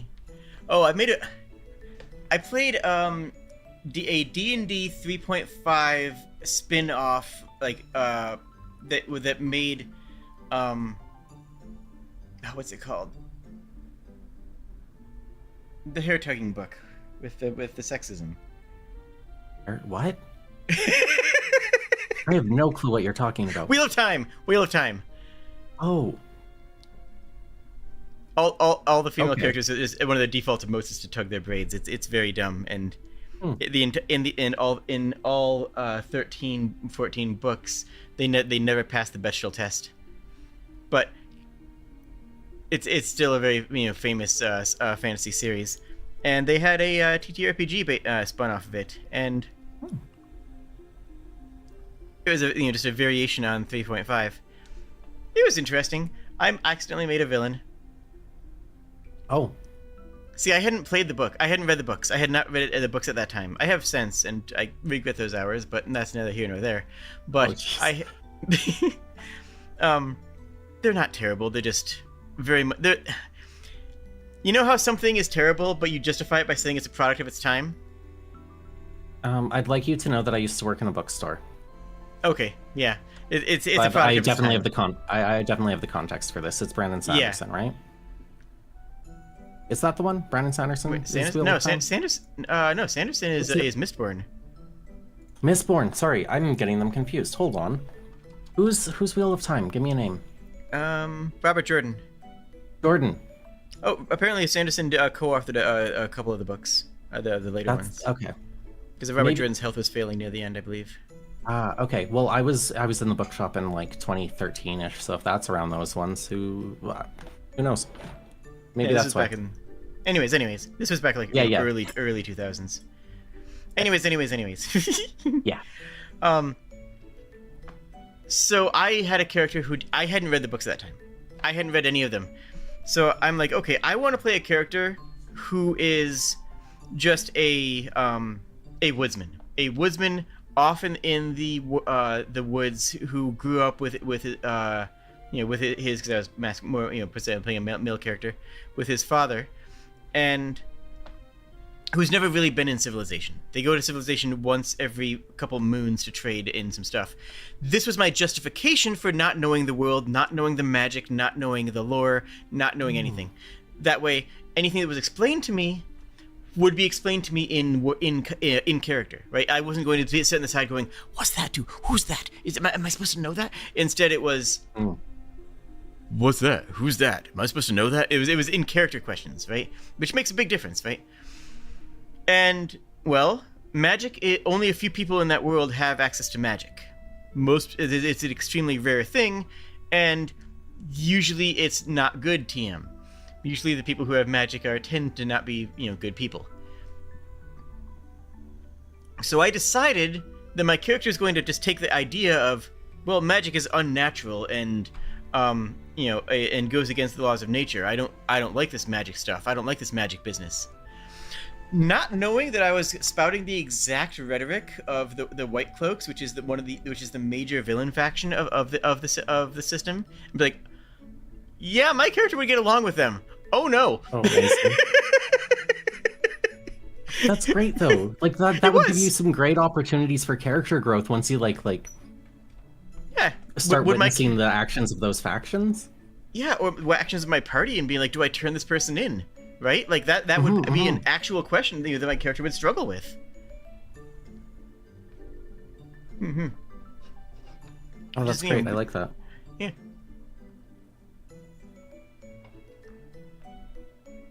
But yeah, that's probably one of the most obscure ones that I'm not counting single page ones, right? I'm not counting. Oh, of course, yeah. Like I could spit out some, everybody is John. You. Such a silly concept for a game, though. Yeah. Everyone is the same character. It's basically Disco Elysium, except that no one is the player character. Everyone is just the voices. But that's how I would describe it in a modern era. Though it does predate that game, I believe. I'm almost certain. I think that's true. I believe so. Also, Paranoia, though I think a lot of people know about that just from stories. I don't you? know that one. Really? Nope. Oh boy! I get to explain Paranoia to you. It's fantastic. So, the general premise of Paranoia. Hold on. Let me actually pull up an elevator pitch because it's gonna be. It might be funnier this way. Mm-hmm.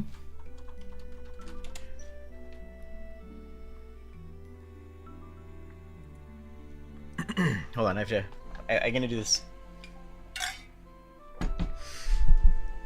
Paranoia is a dystopian science fiction tabletop role-playing game originally designed. Oh, and who no one cares about who is. Oh, it was actually West End. The game is set in a future city controlled by the computer, also known as Friend Computer, where information, including the game rules, are restricted by color-coded security clearance. Player characters initially are enforcers for the computer's authority, known as a troubleshooter, mainly for the fact that they shoot trouble, and will be given missions to seek out and eliminate threats to the computer's control. The player characters are also prohibited in underground movements, which means that the player characters are usually included among the security threats.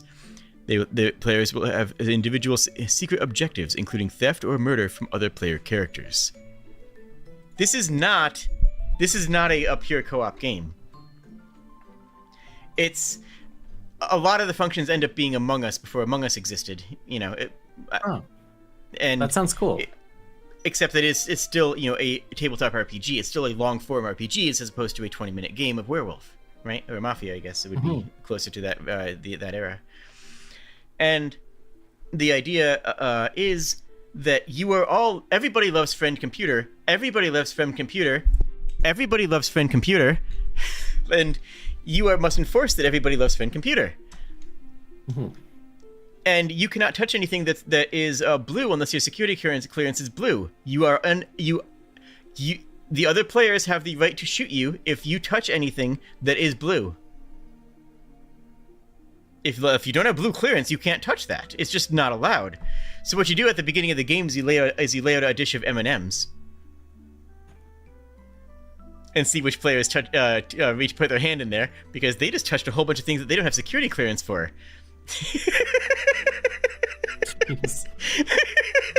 It's that kind of game. That sounds interesting. It's interesting. It's not a traditional RPG. It is more like Among Us or Mafia or Werewolf or Town of Salem or whatever social deduction game you want to consider it, except played out over multiple sessions as a long form game.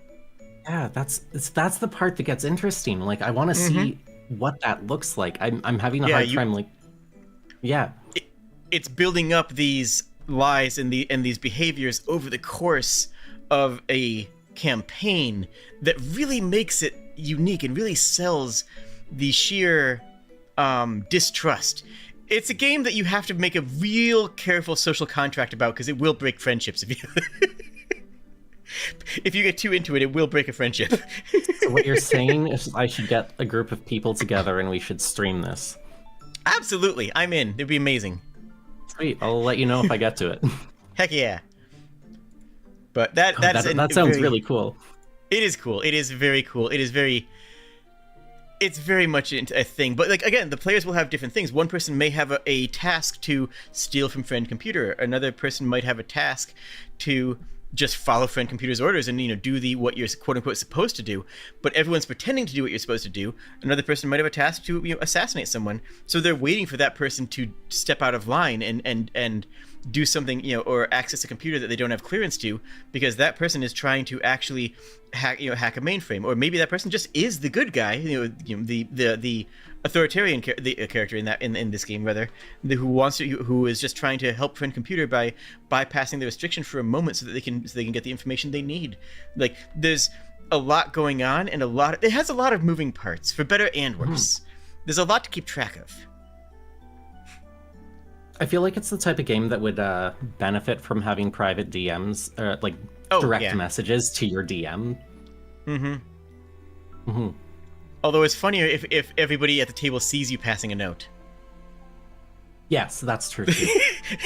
What's that say? Oh, your character didn't see it. But that could actually be like a huge benefit to doing that in an online setting is to hide things a little better. Even if it would be funnier at the table to pass a note, that could add like a whole a layer to it. Especially if the DM notifies their own chat who's passing notes. Ooh. Because then the audience is in on the game, right? Then the audience has a stake in this. I wonder if there'd be a way to set that up on stream that I'm gonna start planning. I'm gonna start like poking at things. I bet I can figure out a way to make like an interesting thing where messages to the DM still show up on like the Wait, if Roll20 has a feature like that, right? If the player DMs the DM or messages the DM directly, it only goes to the DM, right? Yeah. And Discord. So that wouldn't be hard to. Well, yeah, but I'm thinking like in a setting where you're on stream, you could just have the Roll20 chat showing, and then people could see those messages. You'd have to really have your players agree not to stream watch, but yeah, but I mean, that could be fun. You're giving me ideas. You're giving me ideas, and I want to do this now. I'm gonna look into the system. Another fun game that I really enjoyed. That does I don't know. The fun game that I enjoyed was Iron Kingdoms, IKRPG.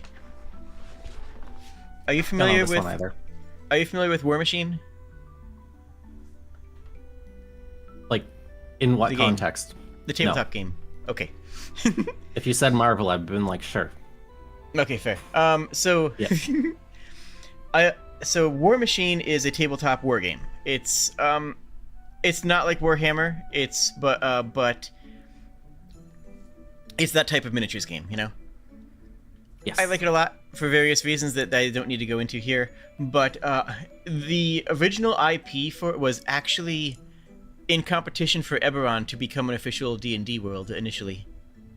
Oh. But Eberron won, and they spun off Iron Kingdoms into its own system, and turned it into a war game instead of that. Well, then they finally went full circle and turned Iron Kingdoms RPG into a RPG setting, and it does a lot of things very interestingly and very right.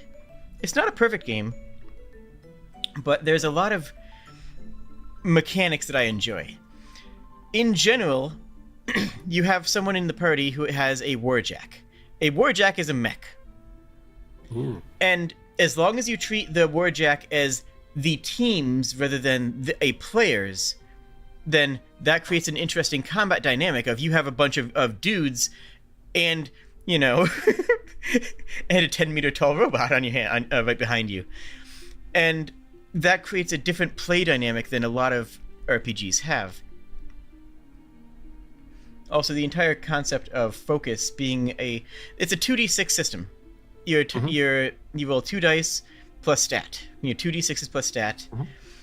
And I would say the majority of the interesting classes, hot take, have focus, which can be used to add cast a spell. So a spell might cost 2 focus, or 1 focus, or 3 focus, or whatever. Or you can use one of those focus to either increase the 2 hit roll or the damage roll. So if you have 5 focus, you could cast how you spend that over the course of a combat, or even the course of a turn, is very dynamic and changing. You see? Because like the number of things that you can do with it create more interdependencies on the stat. By making more things rely on it, you force the player to make more interesting decisions. And turning 2d6 into 3d6 is a way of turning a dice roll to be very reliable. Your average roll goes from 7 to 11.5. Or 10.5. 10.5. I can do math. I've done math before. Yo, thank you so much, Wolf. I appreciate that. Yay! Sorry, I got a super chat. It's a thing. It's a YouTube thing. Yeah. Traveler's also a 2d6 system. And I've been trying to parse the rules to get my head around that rather than what I'm used to. And it's just the hardest thing for me to parse is the way that it's written down for some of the options in Traveler, because there's it's literally 2D, then another number, and then another number, and those are all separate things. Ah, okay. So learning how the notation for a 2d6 system going from D&D is an interesting thing for me. But better than Pathfinder, where everything's a feat. Everything's a feat? So you have your... I see. Yeah, I've heard this before. Yeah, everything is a feat. Congratulations on Shugi for receiving a gifted membership. Hype. See if we were... yeah. Yeah, where like you have your character feats, you have your class feats, you have your specialty feats, then you have your feats that can affect other feats with your feats with your feats.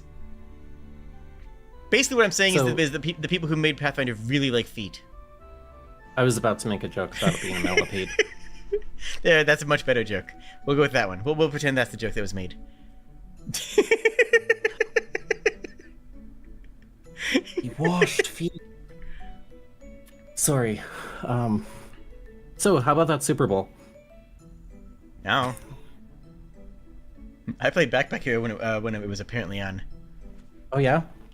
Yes. Probably a good use of time. Honestly, yeah. I don't understand sports. Super Bowl. I grew up around sports, so I have no interest in them now. Understandable. I never really was a sports person. I was the kid that went to computer camp in the summer. Same hype. Which by default meant I was the smart one. Yo, gifted kid burnout, high five. Absolutely, yeah. Wait, can we high five? My hands aren't working. Oh. Hold on, I have That's to okay. unplug it and plug it back in. No, it's fine. It's fine. It's too late. I've let you down. No, I don't follow much sports. I don't like if. In general, I'll ignore it if it's background like noise or whatever. I don't mind hockey, cliche though that may be. And I used to play lacrosse, but that's a game that I enjoyed playing, but not something that I ever enjoyed watching. I did once. I did like the kids sports way in the youth thing, but I did one sport in a more like between like early adulthood somewhere. I did curling for a season. Oh, cool. Yeah, it was I was very bad at it. I didn't understand all of the rules, but it was an amateur league, so I didn't have to. And most of it was about having coffee and donuts. That's kind of based, honestly. That sounds amazing. Yeah, no, I have some really good memories of that team. We it turned into a thing where we like would do the curling match, suck at it, lose, and then we'd go out for lunch and we'd all just spend the entire day together hanging out. So it stopped being about curling and more about just this little group of people. Nice. Yeah, it was a great experience. Everyone should do a sport for like one season, even if it's a stupid one. Third spaces are important. Third spaces are important. Yo, are we gonna talk about infrastructure now? Let's go. We can. Do you want to? I mean, always, but also probably not right now. It's a running theme on the channel of talking about infrastructure and doing community nights where we watch like not just bikes or like. God, I love that channel. Right, it's so good. Yeah. I was gonna start complaining about bike lanes if we were going down that path. Going down that path. I see what you did there. I get it. That was good. That was real good. TTRPGs, on the other hand, are not about infrastructure. Are they? I Sometimes? think they could be. I think they could be. They absolutely could be. We should have a Honestly, TTRPG about city planning. Honestly, having a character who is disabled really does make thinking about infrastructure in a fantasy world pretty interesting. This is true. Like having a character in a wheelchair is, and then already having written out a treetop village full of tree frogs. It's so in hold on, can I send you a picture? I don't know if you care enough to show anyone else this, but I want to send you a picture in the background here. In my Star Trek campaign, which again I love even if I have my qualms with the system, I'm a dolphin. Which is amazing. I'm a dolphin, and the majority of the game is not anywhere near water. In fact, I don't think I've been swimming once. But are you familiar with Star Trek at all? No, regular us human, not human, Terran dolphin. Well, not a Terran. This is Star Trek. It's not a Terran. It's an Earth dolphin. Terrans are different. Wouldn't that be more Battlestar Galactica? Is that the one that had sentient dolphins? There was some show. Stargate? I don't know. One of those things. I don't know the other ones. Check and help me out. I know that Next Generation is when... Why can I not find my... I can't find it. I'm sorry. I'm looking in a different spot. In Star Trek Next Generation, they introduced the concept of cetacean ops, which is a great big tank on the ship where dolphins and orcas are, because one, they're super smart. In the Star Trek universe, at some point, humans, once they got the Universal Translator, realized that the dolphins knew what was going on. Basically, like they're sentient, they're human level intelligence. So they offered them some jobs in Starfleet, specifically as pilots. Well, navigations, not pilots. Okay. Because dolphins are naturally they naturally live in a three-dimensional space. I mean, we all do, but in the context of how they can move, mobility. They can go up, down. Yeah, they're mobility. They're used to navigating in 3 dimensions. Okay, but echolocation is kind of hard, though.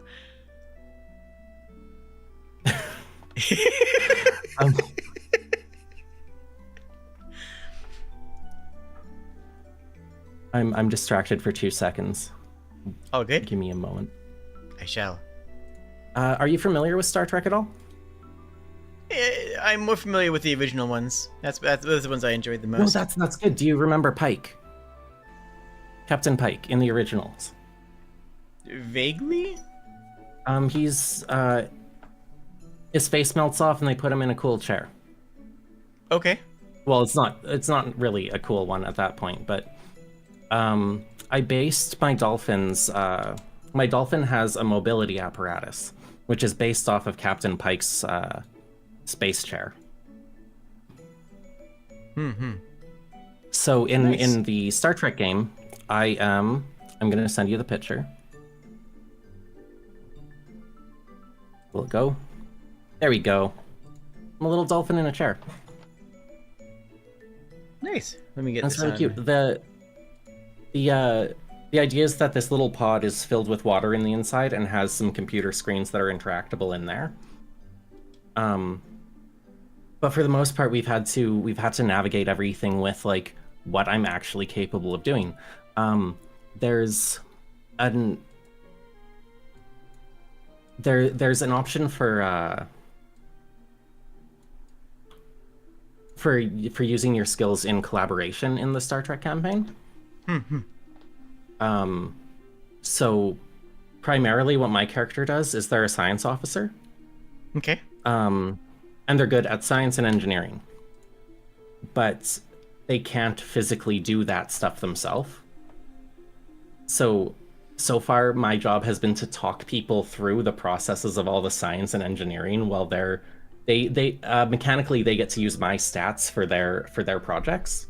Okay, but that's adorable. But it makes for some very fun scenes, getting to just like sit there and technobabble while someone else does the dice rolling. Okay, that's actually incredible. I love that.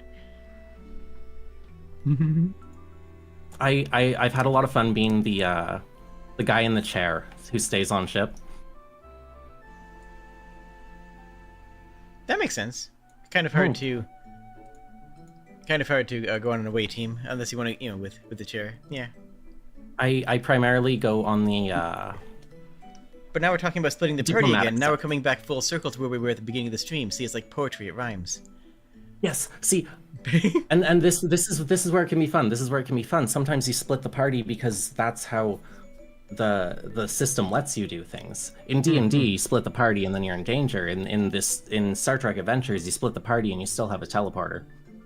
Yeah, you still have a narrative connection where someone's not just AFK on their phone for 20 minutes. No, this is also true. That's the a big part of our first session was navigating splitting the party, because we had to have the away team and somebody on the ship still. Through a term that was used in game, I believe we were calling it a nebula, but it was much too small to be a nebula. It was just like space gas between the moon and the planet. But it interfered with our comms, so a large part of it was both ends independently trying to rebuild the comm system so we could communicate throughout the encounter. Honestly, I'd even argue that's not splitting the party, because even though they're in different locations, it's not splitting them narratively, which is more, you know, what I'm talking about, what I've always been referring to. That's fair. I understand that then. Sorry, go on. I'm not sure what else to add. Fair enough. Feel, yeah.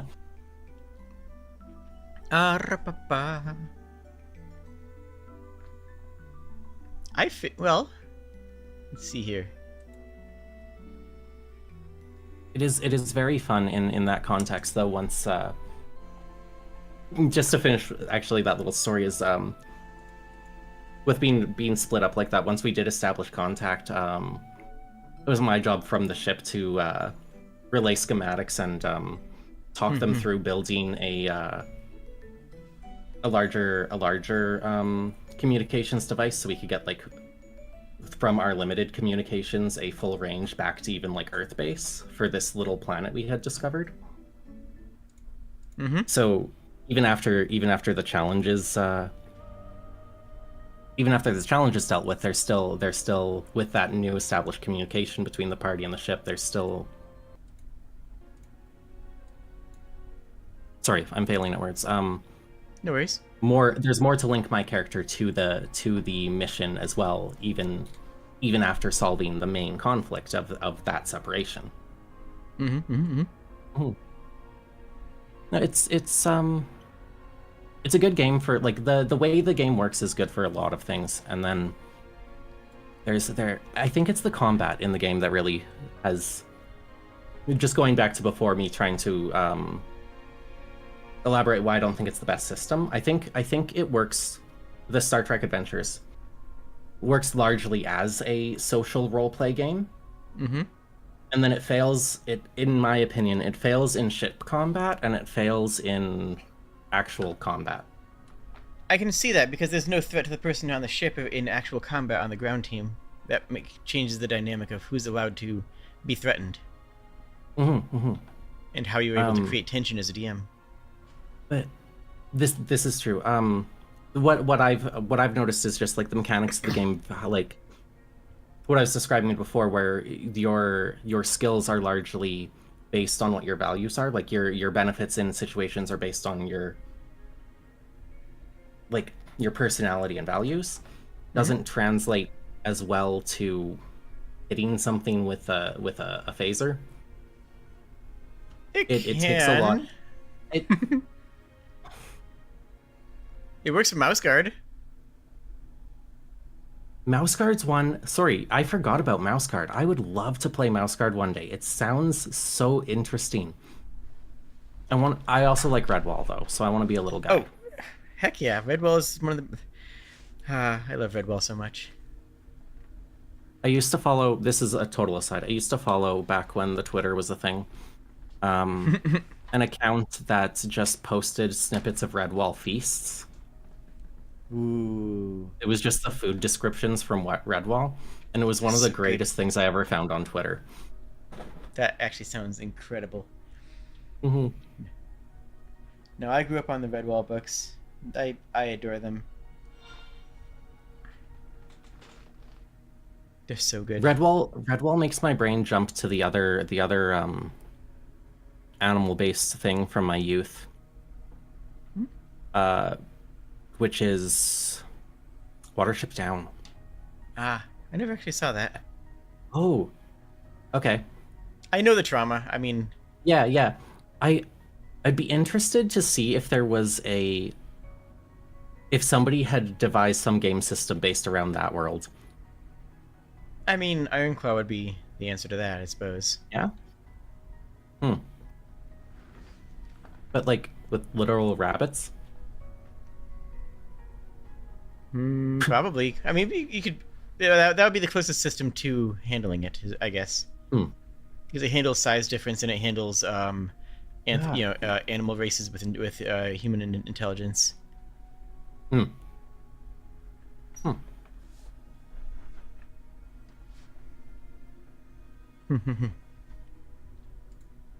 Muriel is the best. Muriel of Redwall is the best book.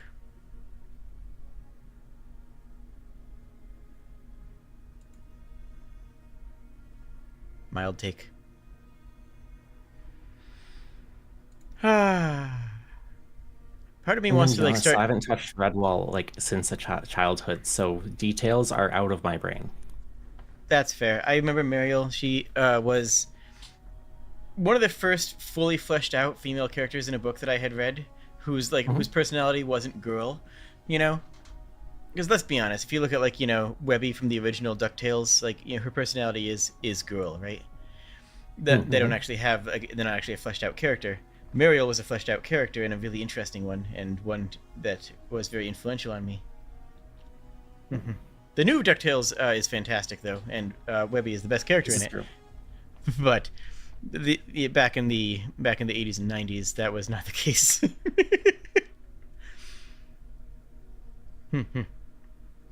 Part of me wants to start talking about our favorite characters and what made them interesting, but part of me is also like, we are 2.5 hours deep, and I don't know if we how much further we want to go.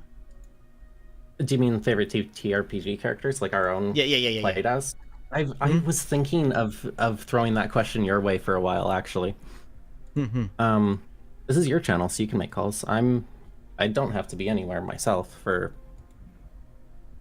any amount of time. I'm good.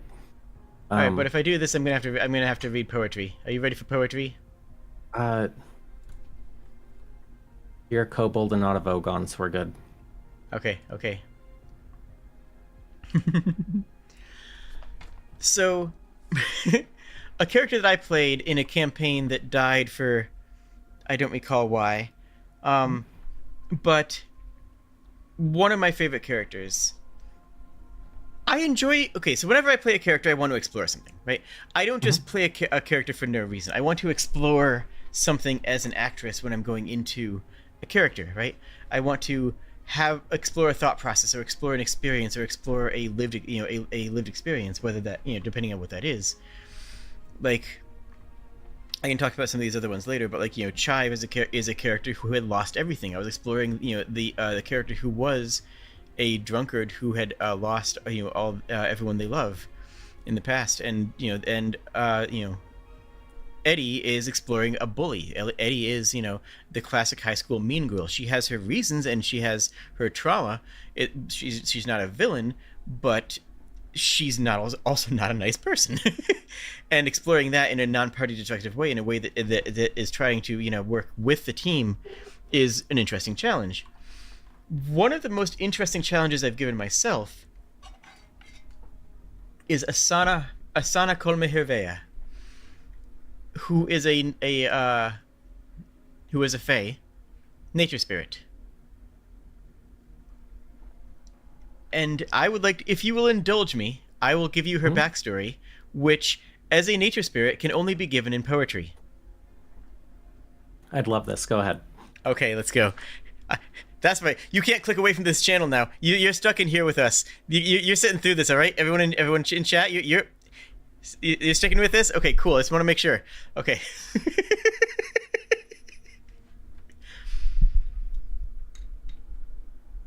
A wolf in her den is thankful for the winter air, and a moose appreciates the soft snow. Gratitude, appreciation, love. These things have the power to create, and I would be grateful if I existed. Yet I do not. Seasons breathe in and out. Hundreds of years pass. A kit fox nestles next to its mother in their warm den. A doe hears a noise in the crisp air of winter. Gratitude, appreciation, love.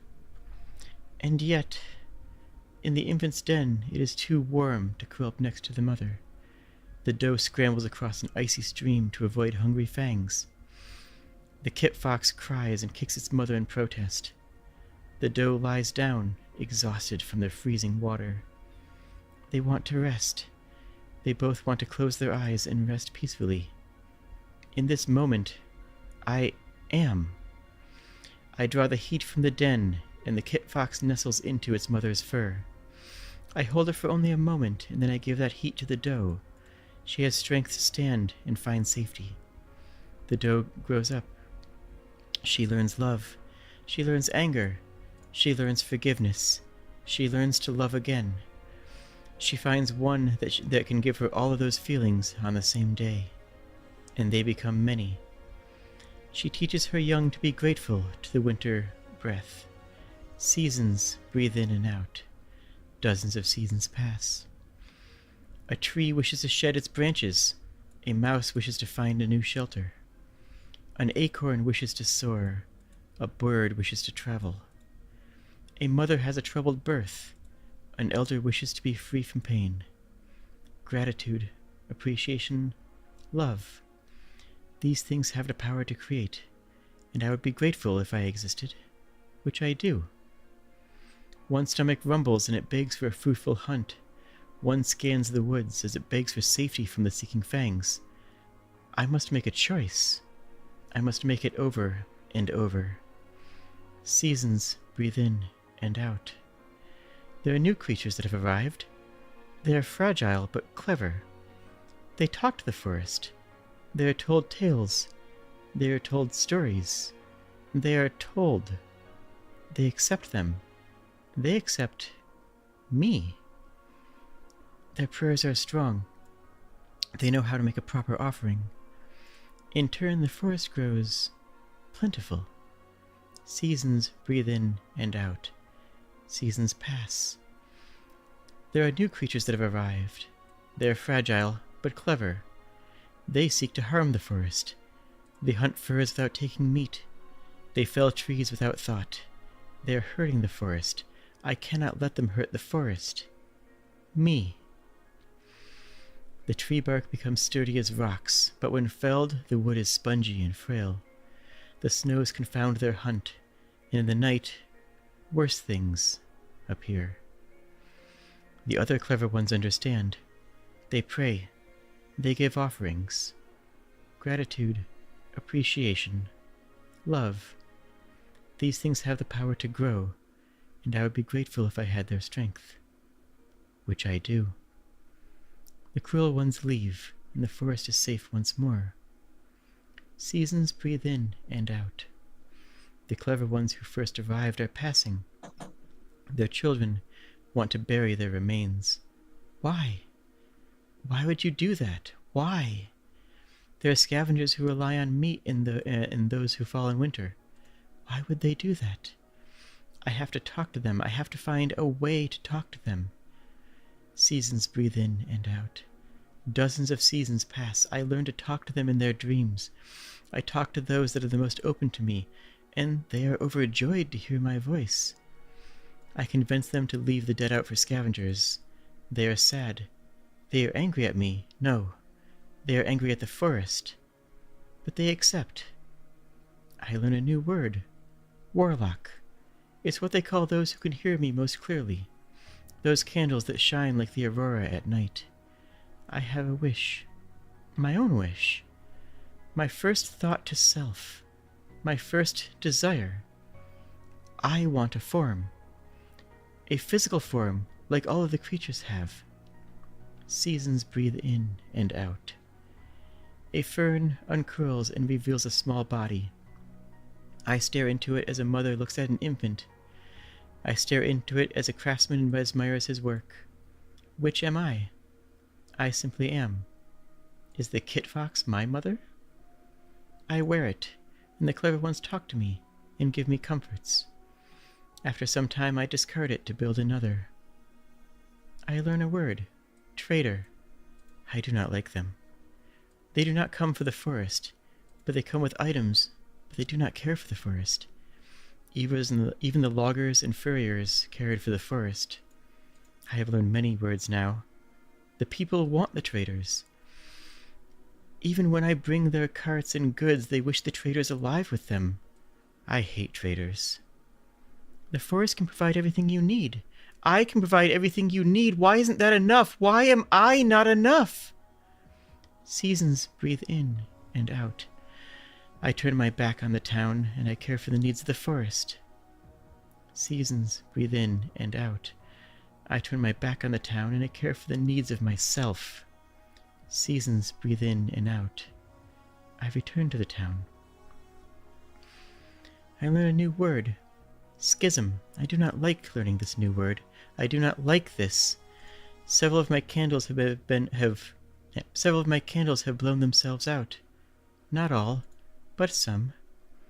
I do not understand the words they ask me. They ask me of politic and ministry. I cannot give the answers they need. They need answers that I cannot give. I do not have the words to explain. I don't think I will ever have the words to explain them. Seasons breathe in and out. A candle is harshly blown out. This is not significant. A candle is harshly blown out. Such things happen. More. Several more quickly. My aura is fading. Something is wrong. I send my body to the wind. I open my eyes. I am in a cart traveling fast. I send power to those that remain, but it is too late. I am already too weak, too weak, too weak. Look after her. The man driving the car is scared, is worried, is honest, is compassion. A light plagues the sky. A thunder poisons my ears.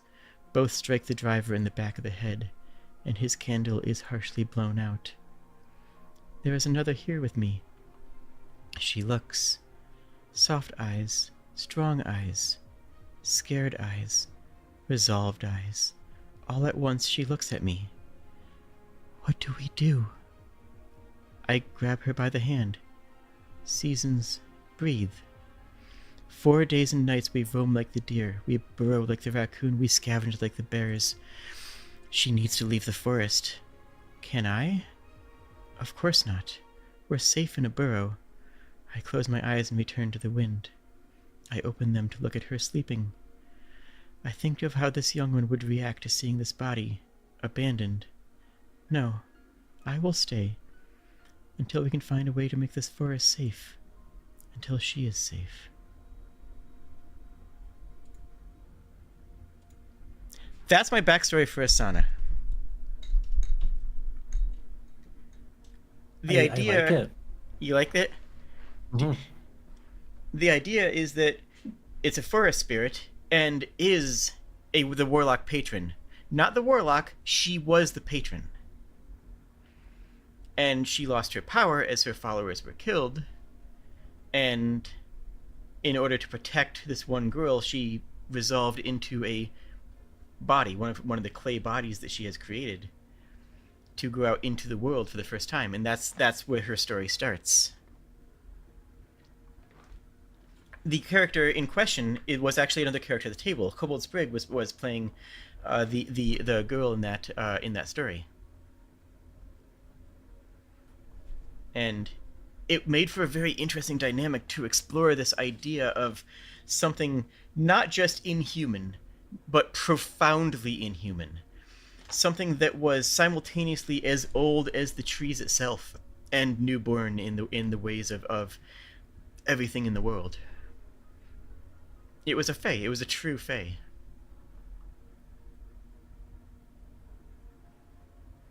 So that's one of my favorite characters that I've played. Mm-hmm.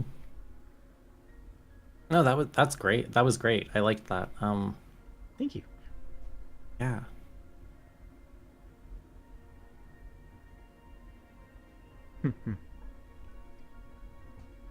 I'm not sure where to go with I don't know how to follow that. I don't know how to follow that. One of my favorite characters was a big dumb lizard who barely talked and acted like a puppy most of the time. And then my other one was also a big dumb lizard, but she was fine. Mm-hmm. No, the one character really was one of my earlier TTRPG games. So the class and the mechanics came before the concept. Mm-hmm. I knew what I wanted to play before I knew what the character was going to be, and it just kind of evolved from there. That can be fun to do. The at the time in 5th edition, the UA for the Brute had just come out. Mm-hmm. So it's a fighter sub. Sorry? Sorry, I just wanted to ask one thing real quickly. What class do you think Asana was? So Oh, I brought up the idea of describing characters not as, race and class. What class do you think Asana was? My guess, well, I think there would be a fun thing where if they were a warlock and their own patron could work in how that was all a thing.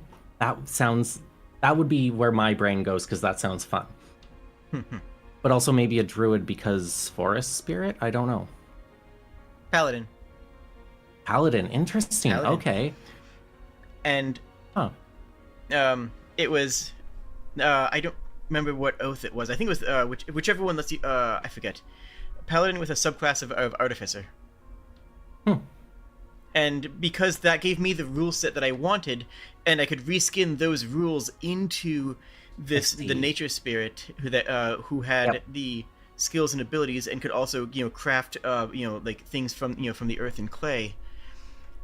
And like, don't get I just want to say to I know you would know this, but I just want to say to chat, don't get pigeonholed into thinking like that a certain class has to be a certain attitude, that has to be a certain type of of character.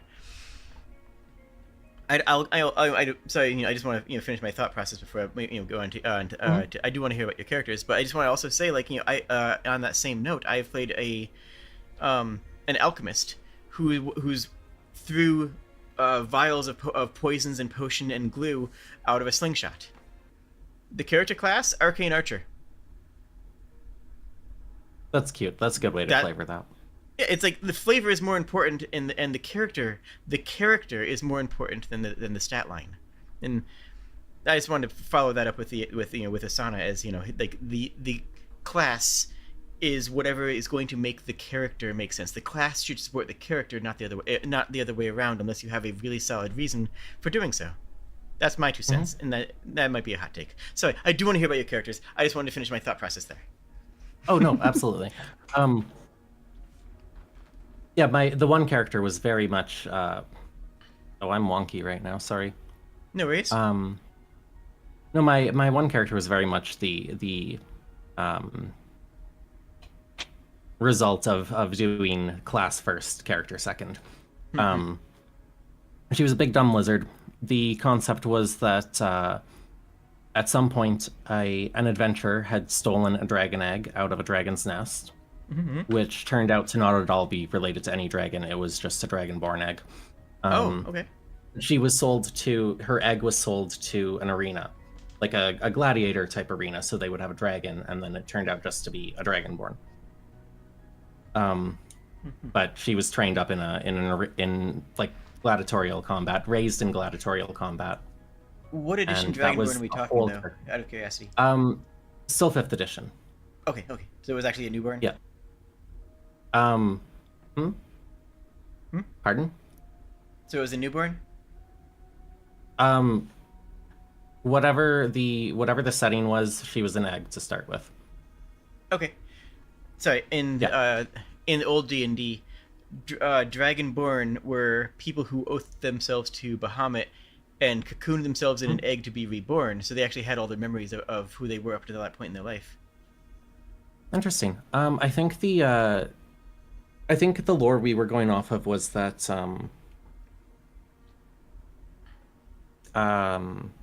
further back in the Dragonborn line, in the Dragonborn lineage, so a lot of the lore was unique to my DM's world. It was fair enough. 5e, yeah, it was 5e rule set, but not necessarily the lore.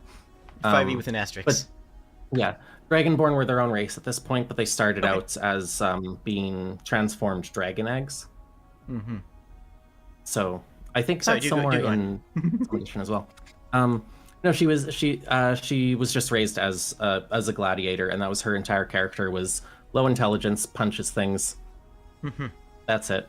I had so much fun with that character though, because it was one of my like first D&D games, and I was testing the limits of what you were allowed to do a lot of the time. So I ended up with the Tavern Brawler feat because it gives you proficiency in improvised weapons. And then I just Okay. made everything I could out of whatever I had on hand and used it as a Heck weapon. yeah. I One had of a my character who favorite does something bits. similar. I love that. One of my That is so favorite bits cool. was tying a rope to the end of a battle axe, Hmm. and then using that as a kind of a ranged weapon with the benefit of when the rope hits a corner, it would swing around and hit the enemy around the corner. Nice. That's Yeah, there awesome. was lots of fun little weird things like that with that character. Yeah. That is very But cool. for the most part, it was just very much what are the different ways we can do a lot of damage with dumb things. I played a Tavern Brawler character who, but it was a warrior with the psionic class, so they were a psionic Tavern Brawler, so Ooh, they could pull things to their hand from afar and use them. I made a I like personal that. challenge of not using the same weapon for 2 rounds in a row. Every single round, I would grab something else to use, and then and then drop it and grab something else the next round. I made that a personal story building challenge. I like that. Um, my other character, my next character, Yeah, yeah. I I don't think I was very imaginative at the time because they literally have the same backstory. They're both Dragonborn. They both started out It's a good backstory. If it ain't as broke. no, I like it. Um, this one, on the other hand, a group of adventurers found her egg. The rogue took it, tried to go sell it, found out it wasn't a dragon egg, ended up being in charge of this small dragonborn child. Um, and then Baby. her childhood is basically Oliver Twist. Up until the point that she meets a wizard in the market and learns to read and learns basic magic from this wizard who just sells books in the market, which eventually leads to her selling things with him. And then upon his death, she stops. She doesn't really know where to get like the things to sell or how to do all of this on her own, and kind of resorts to just making shit up to get by, which eventually leads to her being that person on the street corner selling bottles of colored liquid that do all kinds of wondrous things. Um,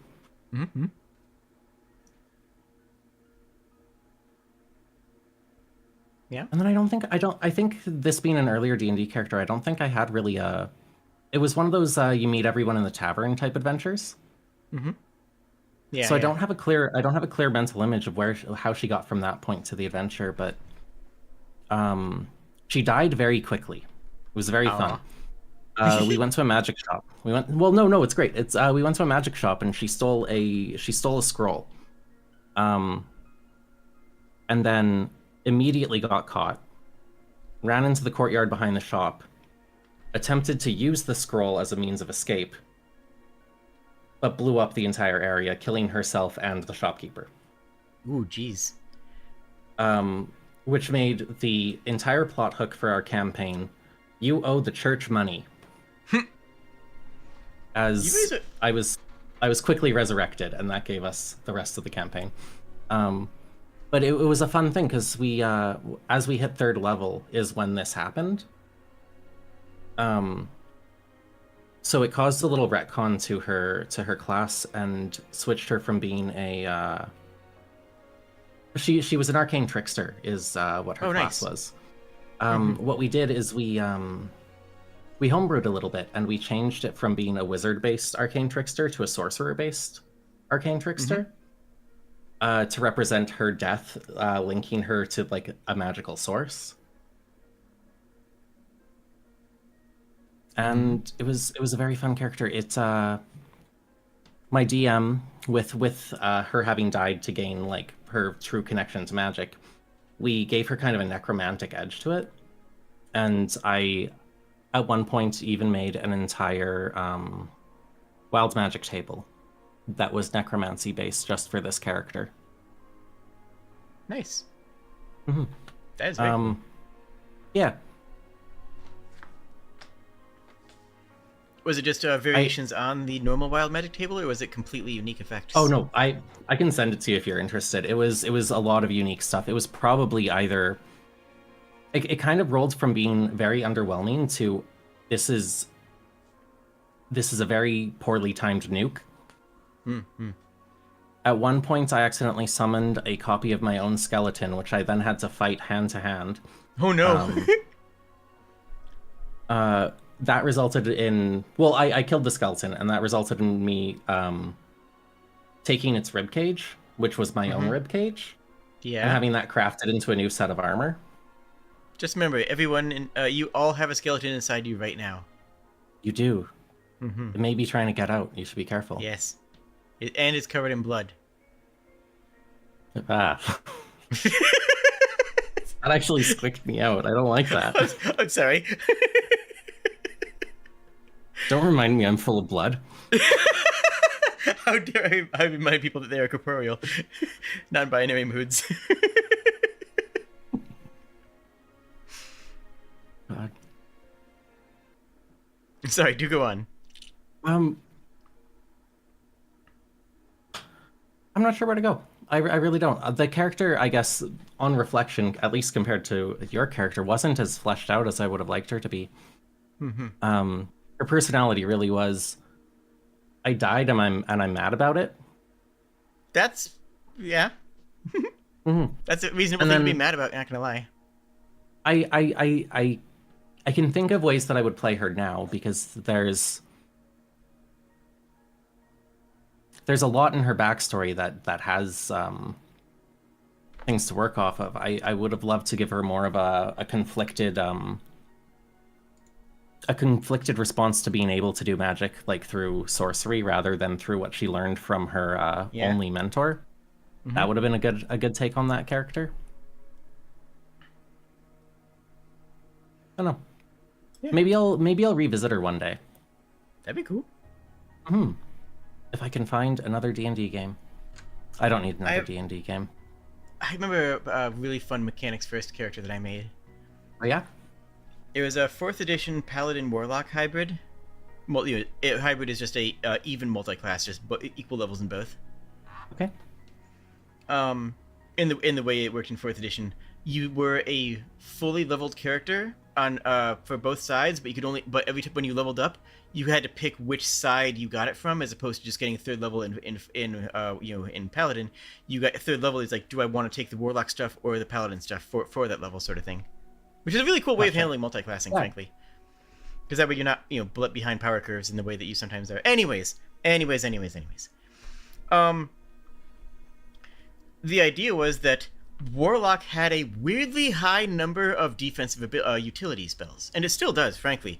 You have Hellish Rebuke, you have Dark One's Blessing, you have all these things that can backlash damage towards your attacker, or make you take less damage, or make an ally take damage for you, sort of thing, that's supposed to protect the squishy Warlock, I mixed that with the Paladin and said, I'm using these abilities to tank.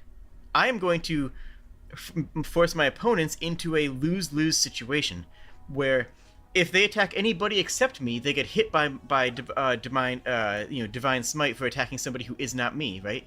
I'm compelling them to attack me, while simultaneously, if they attack me, they're going to take backlash damage, and so they have this threat of, do you attack somebody who's me or not me? Both are bad choices. And the character I made around that was made to mirror the mechanics that I built. I made a demon.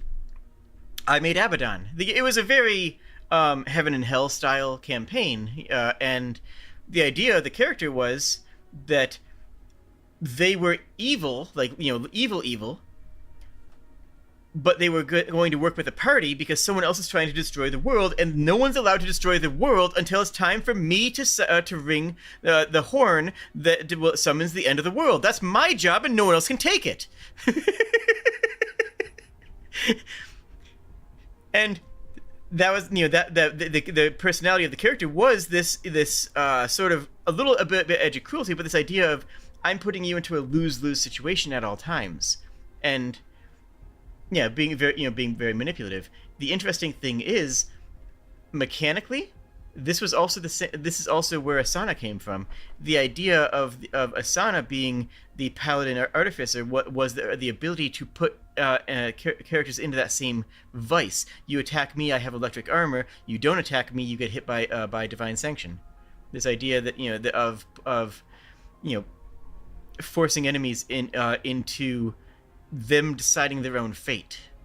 You know, is they can choose to attack me or not attack me, but either choice they will pay for. But that idea of mechanics first is something that I absolutely respect. I absolutely respect putting mechanics first. As long as, I do feel if you put mechanics first, you still should find a way to make those mechanics work narratively, because to make, like having, your character blow up a church, or having them have a backstory of losing their patrons, something in that vein to make to flesh it out. There's nothing wrong with making a mechanics first character. That's all. Oh. I will tell you. Huh? Go ahead. May I tell you about my first goblin? I The would reason love to I hear currently that. am a goblin. I had a goblin before this goblin. I'll be back in one tick, but I can hear you through my headphones, and so can our audience. Okay. So, please.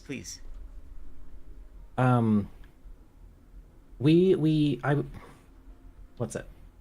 I can't remember what the source book is or the adventure module. There's one that takes place in the Feywild. I was invited to a campaign of that one. And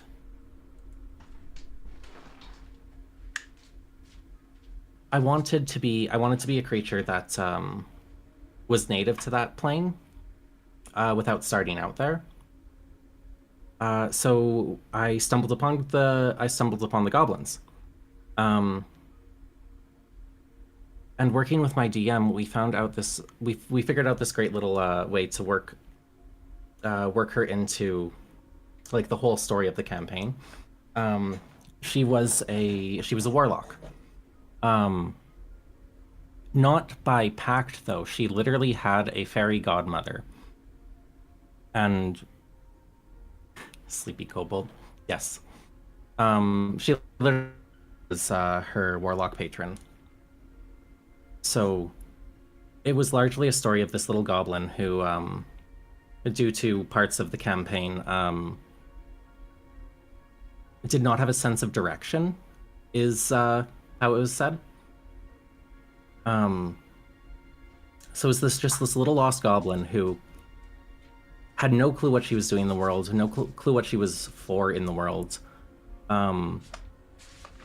Had wandered away at one point from her little goblin village, or at least remembers having done that, and just got lost in the woods, where she met one of the other players' characters and was joined into their family, and was raised alongside this other character with their family. But her character was largely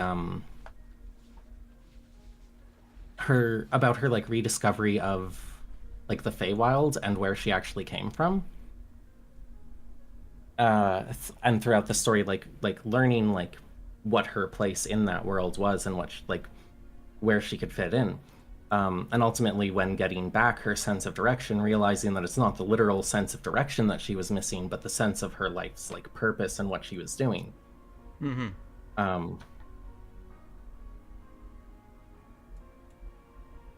There's so many little details that I haven't given that make sense. The bits of the campaign were fun because we interacted with a lot of Feywild goblins who were largely subservient to the I don't know what to call them.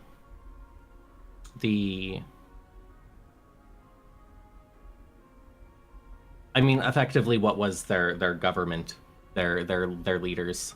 They're just like the goblins were largely subservient in that setting. But by the end of the campaign, we had. I mean, I like not even the party. It was very single-handedly my little goblin had worked behind everyone's back to make sure to communicate with all these little Feywild goblins and lead them to this idea that they should be the ones running things. Nice. When we left off the campaign, Goblin Revolution. Yes, it was Goblin Revolution. It was this realization when we got to the point where we did get when she did get her sense of direction back, that she realized what she had been kind of seeding along the entire campaign, and we're faced with this option at the end, right at the end of this session, and I'm so frustrated about this because you know how sometimes a game just stops. We were at the end of the campaign. All that was left was one roleplay session, but we were left at the last moment of the last session that we had in front of our portal home, or at least out of the Feywild. And had I 15 minutes more, I could have given her that choice to break free of the other world and go back to who her actual people are and lead them to something and be part of that entire movement and cult and thing. But you didn't get the opportunity? No, unfortunately. That's too bad. Tell me more about the fairy. One session. Oh. Sorry, go ahead. No, go ahead. No, in my head, I have my own imaginings of where she went on, and I know her little path, and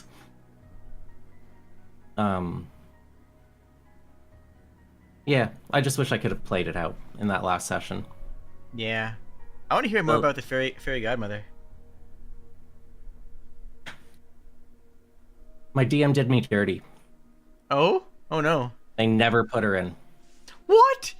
You can't have such a cool concept as that. No. Oh my goodness! We established it. The fairy godmother was a thing. There were some little instances in the game where there's those warlock to patron moments where you get that little message of something. And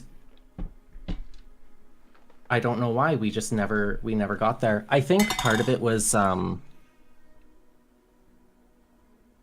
we apparently did the storyline very quickly, so I wonder if the DM just didn't get to do some of the things we planned to. Speedrun. But there were lineups though to I mean I'm not even 100% sure at this point who my patron was. Because I had handed that to the DM. Oof. And that's a yikes for me. Yep. And that was going to be the premise, is that my character was attached to a literal fairy godmother, and that's where my warlock powers had been coming from. That's such a cool concept. Yes. That is and then we're in the Feywild. And that concept is a gift to the DM. To ignore that is tragic. The few implications that we got was that it was going to be attached to that world's Titania, the Queen of the Fairies type thing. Yeah. But we never quite got there. I only got these little visions of what this patron would have looked like, or little visions of where we're supposed to go next, and never a full this is who this is. This is how this fully connects to the story. Oh man, I would have gone full Disney princess on you. I would have just taken that and just had your warlock knock sweets out of your hands and make sure that you're eating healthy foods. I would have had them be uncomfortably mothering. It would have been great. I would like you to know that Disney princess is very much the way to describe that goblin as well, though.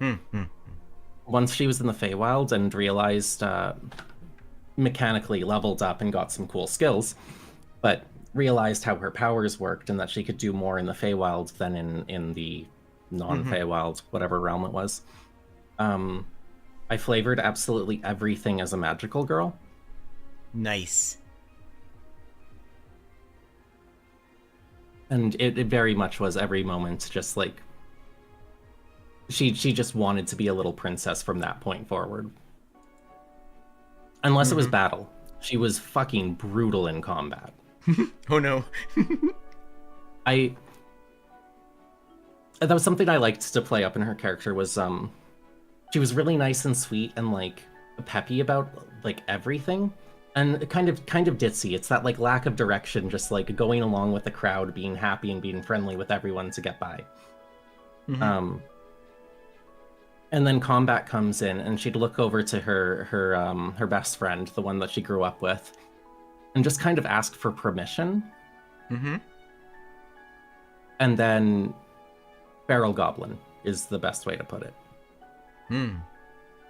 Just that switch from, oh, we're going to hurt something now. Angie time. I don't think for the first few combats that I even used my warlock abilities in combat. I wanted her to be brutal. I wanted her to, despite being able to just Eldritch Blast somebody from across the room, she went in with her hands. She went like full force straight into whatever enemy she could get to. That is very cool. She was a fun little goblin. Yeah, it's awesome. We should probably start wrapping up, though. Yeah, totally fine. I assumed that would be around now. This has been a delight. Thank you for having me. I would like to have you back again and talk about 4th edition, just kind of gush about it. Would you be up for that sometime? Yeah, totally. I will put my listening hat on for that one. No, that'd be fun. I'd like that. Completely nerd out. as if we haven't been doing that this entire time. This has been a delight. You are a delight. Thank you for joining me. I had a good time, and I hope that everybody watching had a good time too. Be sure to like the video if you had a good time. Be sure to dislike the video if you had a bad time. Fair is fair, and I accept my fate. And if you really like the video, you can hit the subscribe button. That's free on YouTube. It's the equivalent of a follow. And if you want to subscribe, that's leaving a super thanks or a membership. That's the equivalent of I don't know what's that equivalent of on Twitch. Is that a thing? I don't know. It's a thing. It's probably a thing. I don't understand Twitch. Twitch is a strange place. I don't understand this place, so it's fine. It's okay.